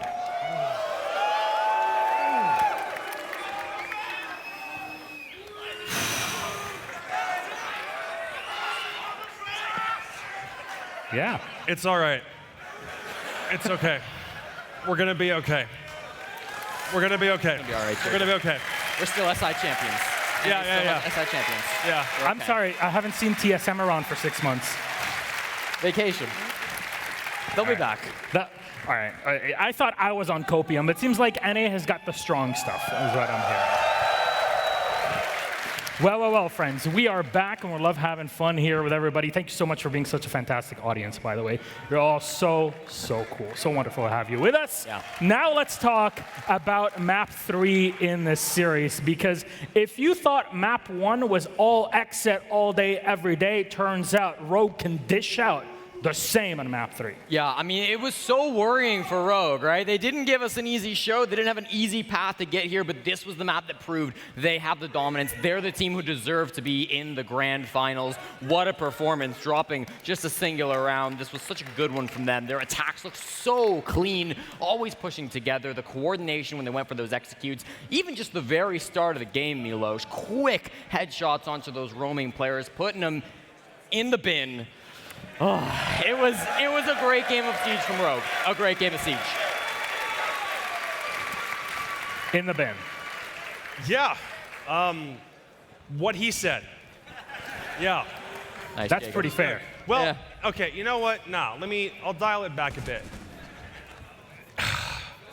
It felt like XSET was doing a lot of things repeatedly or falling into the same couple of traps over and over again, which is the mark of a team that probably shouldn't be competing at a way higher level. It felt like they got smashed on the mental very, very early on. When you're down on an Oregon defense 0-3, that probably is already enough of a red flag. I think that was the right time for them to call their timeout, figure things out behind the scenes, but still, when you have Rogue explode on like dorms with Amaru, frag operators. You fail on the initial roam clear, and then you fail to hold when they all come bursting in. It feels like the amount of defensive adaptation from Rogue or from XSET simply wasn't there. I mean, I think they tried, right? Like round one, they had those 2 solo roamers. They really tried to, make a play, but they both got taken down. And I think XSET did a good job of like realizing, okay, well, it was still a slow push from Rogue, despite the fact that our roamers died very quickly. So maybe we try to exasperate that. We bring our roamers in. We try to play a little bit more passive, 5 guys in the basement,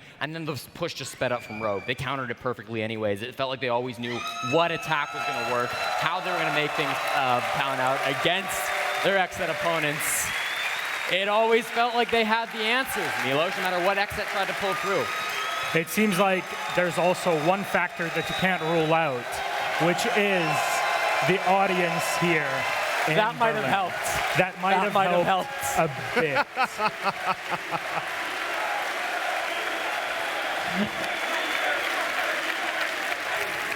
Biggie T, we got some Benelux representation in here. I wonder if there's some people from the Benelux in here. No? How poetic is it? Are there any Dutch people in here? Back there? That's a lie. Dutch people don't exist. There? Any Belgians in here for like all 3 in the world? 2 dudes? We got Belgians in here. Let's go. Benelux representation is what we're looking for. But nice. We made it through here for Rogue. But like we said, XSET went on a tear from groups to making it here. It's an immense achievement to get to the semifinal of a major that's as stacked as this. Listen, they still put on the best performance we saw from any North American team, despite being mostly not North American. They still had the best tournament showing of their young careers. These are players that are still extremely new to jump into a server like this. Yeah, 7-1. The stats weren't all there today. I think the biggest lacking that you're seeing from this is Kino. They banned out his smoke, and in the past that's not been too big of a deal, but Kino is supposed to be the site player. He's supposed to be the one that when everybody pushes in and make that good execute happen, he's the one holding things down, who can be relied on to get a couple of those kills, make it so those executes aren't as effective. But unfortunately, I think the mental slipped away from him a little bit today. I mean, obviously, the focus should be on Rogue. They did just win. I understand we got to talk about the winners, but as far as XSET is concerned, they went from quarters at Charlotte to semis in Berlin, so it stands to reason they're going to make the grand final of the next one, right? Right? Maybe. Depends if they'll go up against an EU team or not. Perhaps. They're the only team to have actually, in North America, qualified for 2 straight playoffs at 2 straight events. It seems like they are the most consistent team because Dark Zero's not here, Strauss isn't here, Oxygen's not here.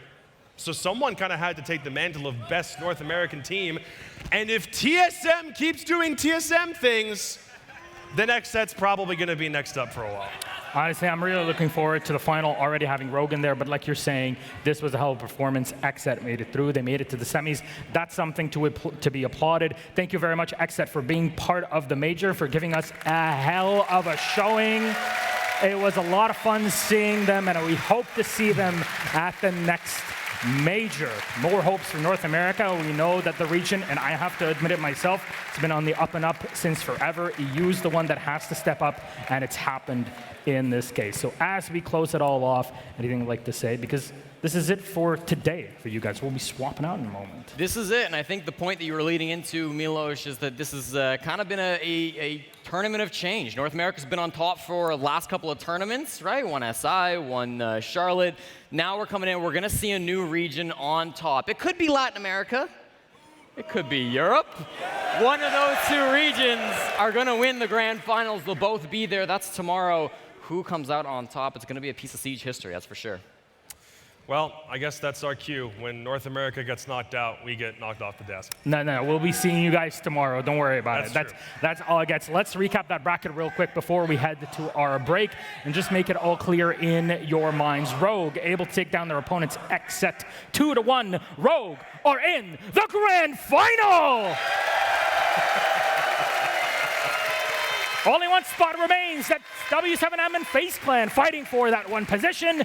And for those, and I highly recommend you're sticking around to watch it because we're going to take a quick break. When we come back, it's W7M versus FaZe Clan, and make sure for all the audience in here in Berlin to stick around because there's something special happening on the stage, and we're going to need a bit of your help, okay? Is that clear? There you go. Thank you very much for that, gentlemen. Thanks so much for today. Let's take that break. When we come back, W7M versus FaZe Clan. Don't go anywhere.